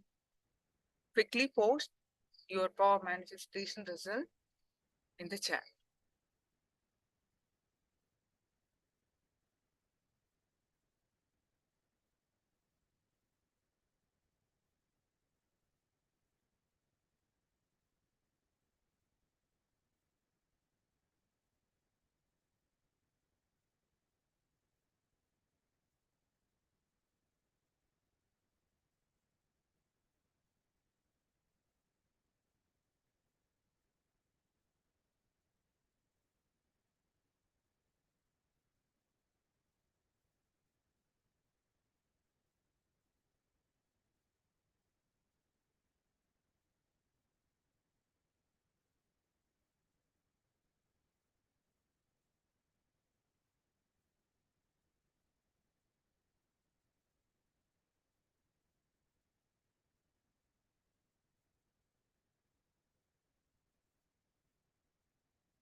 All right.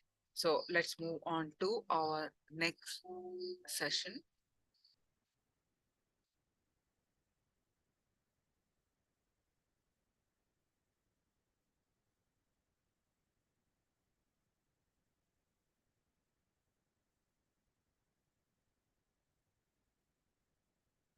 The topic of the next session is protect yourself from power-based, greed-based, fear-based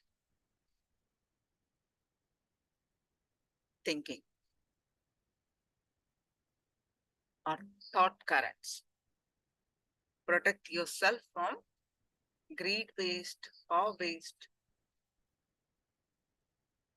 thought currents.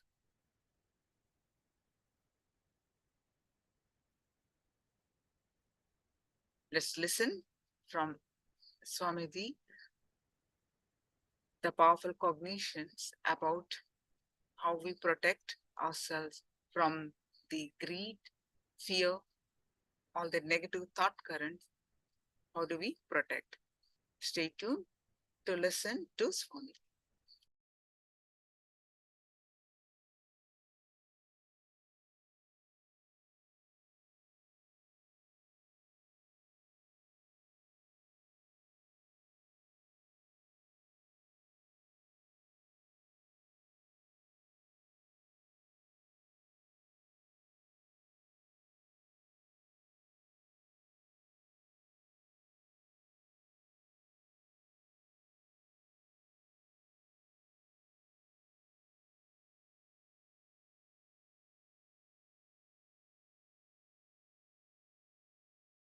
Dhyana Yoga, 9th verse. Dhyana Yoga,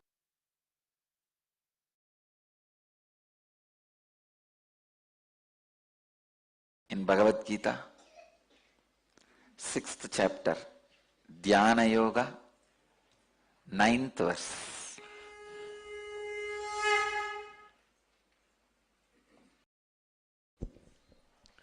सुहृन्मित्रार्युदासीन मध्यस्तद्वेष्य बन्धुषु साधुष्वपि च पापेषु समबुद्धिर्विशिष्यते. Shuhurun Yudaseena Madhyastha Bandhushu Satushvapi cha Papeshu Samabuddhir Visishyate. Wow.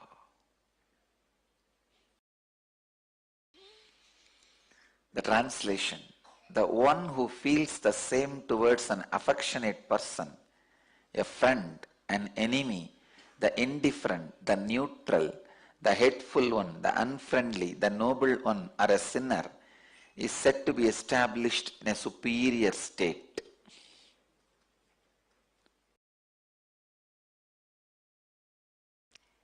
Understand these few basic sacred secrets. Meditation is not an action, it is a lifestyle. That is why in the chapter on meditation, Bhagavan is talking about all these things. You can never start meditating. You can only become meditative. Understand? There is a vast difference between starting the meditation or becoming meditative. Meditation is not a anacin, metacin, antidepressant. No. Meditation is not anacin, metacin, antidepressant.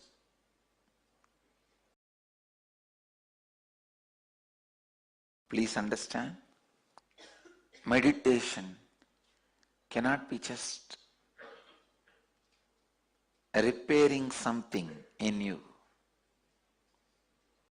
It has to completely transform you. everybody has the feeling to become Lord of the universe. You can become, if you make your unconscious into conscious and superconscious, when you make your unconscious into conscious, you will become Lord of you.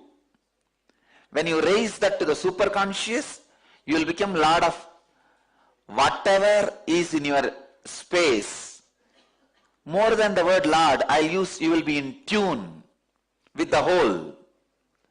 This is the right way of becoming Lord of the universe.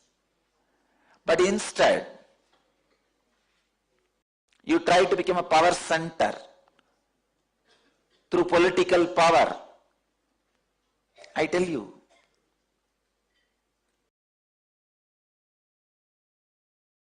even in the school, the class leader, it is nothing but political power. Why even in the school we can't survive without a leader? Why should somebody aspire to be a class leader? First time I resisted this political structure is when I was appointed as a class leader. When I was in the 7th standard, I still remember. The teacher, she was a Jain family teacher. Used to be a little tall. So usually that is the standard. The tall last bench, last row guys, they will be only made as leader. There is no other standard. One day she caught me. Unfortunately that day I went to school. Usually I don't go. Somehow I went to the school, maybe first day of the school, like that, those auspicious days I don't miss. She caught hold of me and she said, you are the teacher, you are the leader of the class. I said, what do you mean leader? I don't even come to the class regularly. She said, that is why I am making you leader. If you are a leader, you have to come and regularly take the attendance. And you have to keep the class under the control. And I said, nothing doing. Leaders are the greatest followers. They lose their freedom. So I told my teacher, no, I will not be a leader. She insisted. Then we got into the argument. I said, leaders are the people who are not able to lead themselves, so they go on trying to satisfy that unable to control themselves by controlling others. When you are not able to lead you, that unfulfillment you try to fulfill by leading others or trying to lead others. Leading others is the ultimate hypocrisy. He also knows he is not going to listen to you. He will topple you down the moment he gets the chance. What is leadership? Group of followers waiting to topple down. One person. That one person is called leader. The unconsciousness, when it is not able to express through the proper channel and it finds shortcut to fulfill its ambition, it is called power structure. When the subconsciousness is not able to fulfill its purpose, the perversion it creates is greed structure. Let me explain this subconsciousness. What is subconsciousness? Subconsciousness is nothing but the space where you dump your unfulfilled but imagined, visualized fantasies. For example, if you are fasting by suppressing your desires for food, in 3 days you will see in the dream you are feasting. The suppression creates subconsciousness. Understand, the things you imagined, visualized, could not achieve but suppressing it, that is subconsciousness. That, when it is not able to fulfill itself, it comes out of you as a greed perversion. What is the way for the subconscious to release itself properly? Right amount of sleeping and dreaming. I tell you, if you have the right quality and quantity of sleep and dreaming, you will not suffer with greed-based structure. You will not be running behind money which is not required for you. That is why all the civilizations which are suffering with greed suffers with sleeplessness. All the civilizations which suffers with the subconscious greed suffers with sleeplessness. I tell you, healthy sleep and dream, you will be free from greed-based structure. Understand? I am going to the roots of the human suffering. Greed-based system, the money-based lifestyle is rooted on your subconsciousness. A good sleep,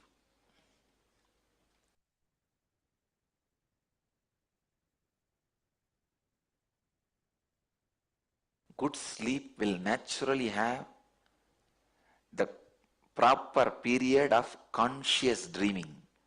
When I say conscious dreaming, even in the dream you will have a certain amount of self-awareness, and you will be able to even move some things in your dream. You yourself will know you are dreaming, and you can alter the things in the dream. That is what I call conscious dreaming. If you are having conscious dreams, please understand your subconscious is very thin layer. You don't need to worry at all about your subconsciousness. There are no much suppressions. The suppressed desires form subconsciousness. It can either express itself properly through the dream state, conscious dream state, and liberate your system from its influence. But when you don't allow that conscious dreaming and the good quality quantity sleep, it overtakes you, just overtakes you, and the system you create is greed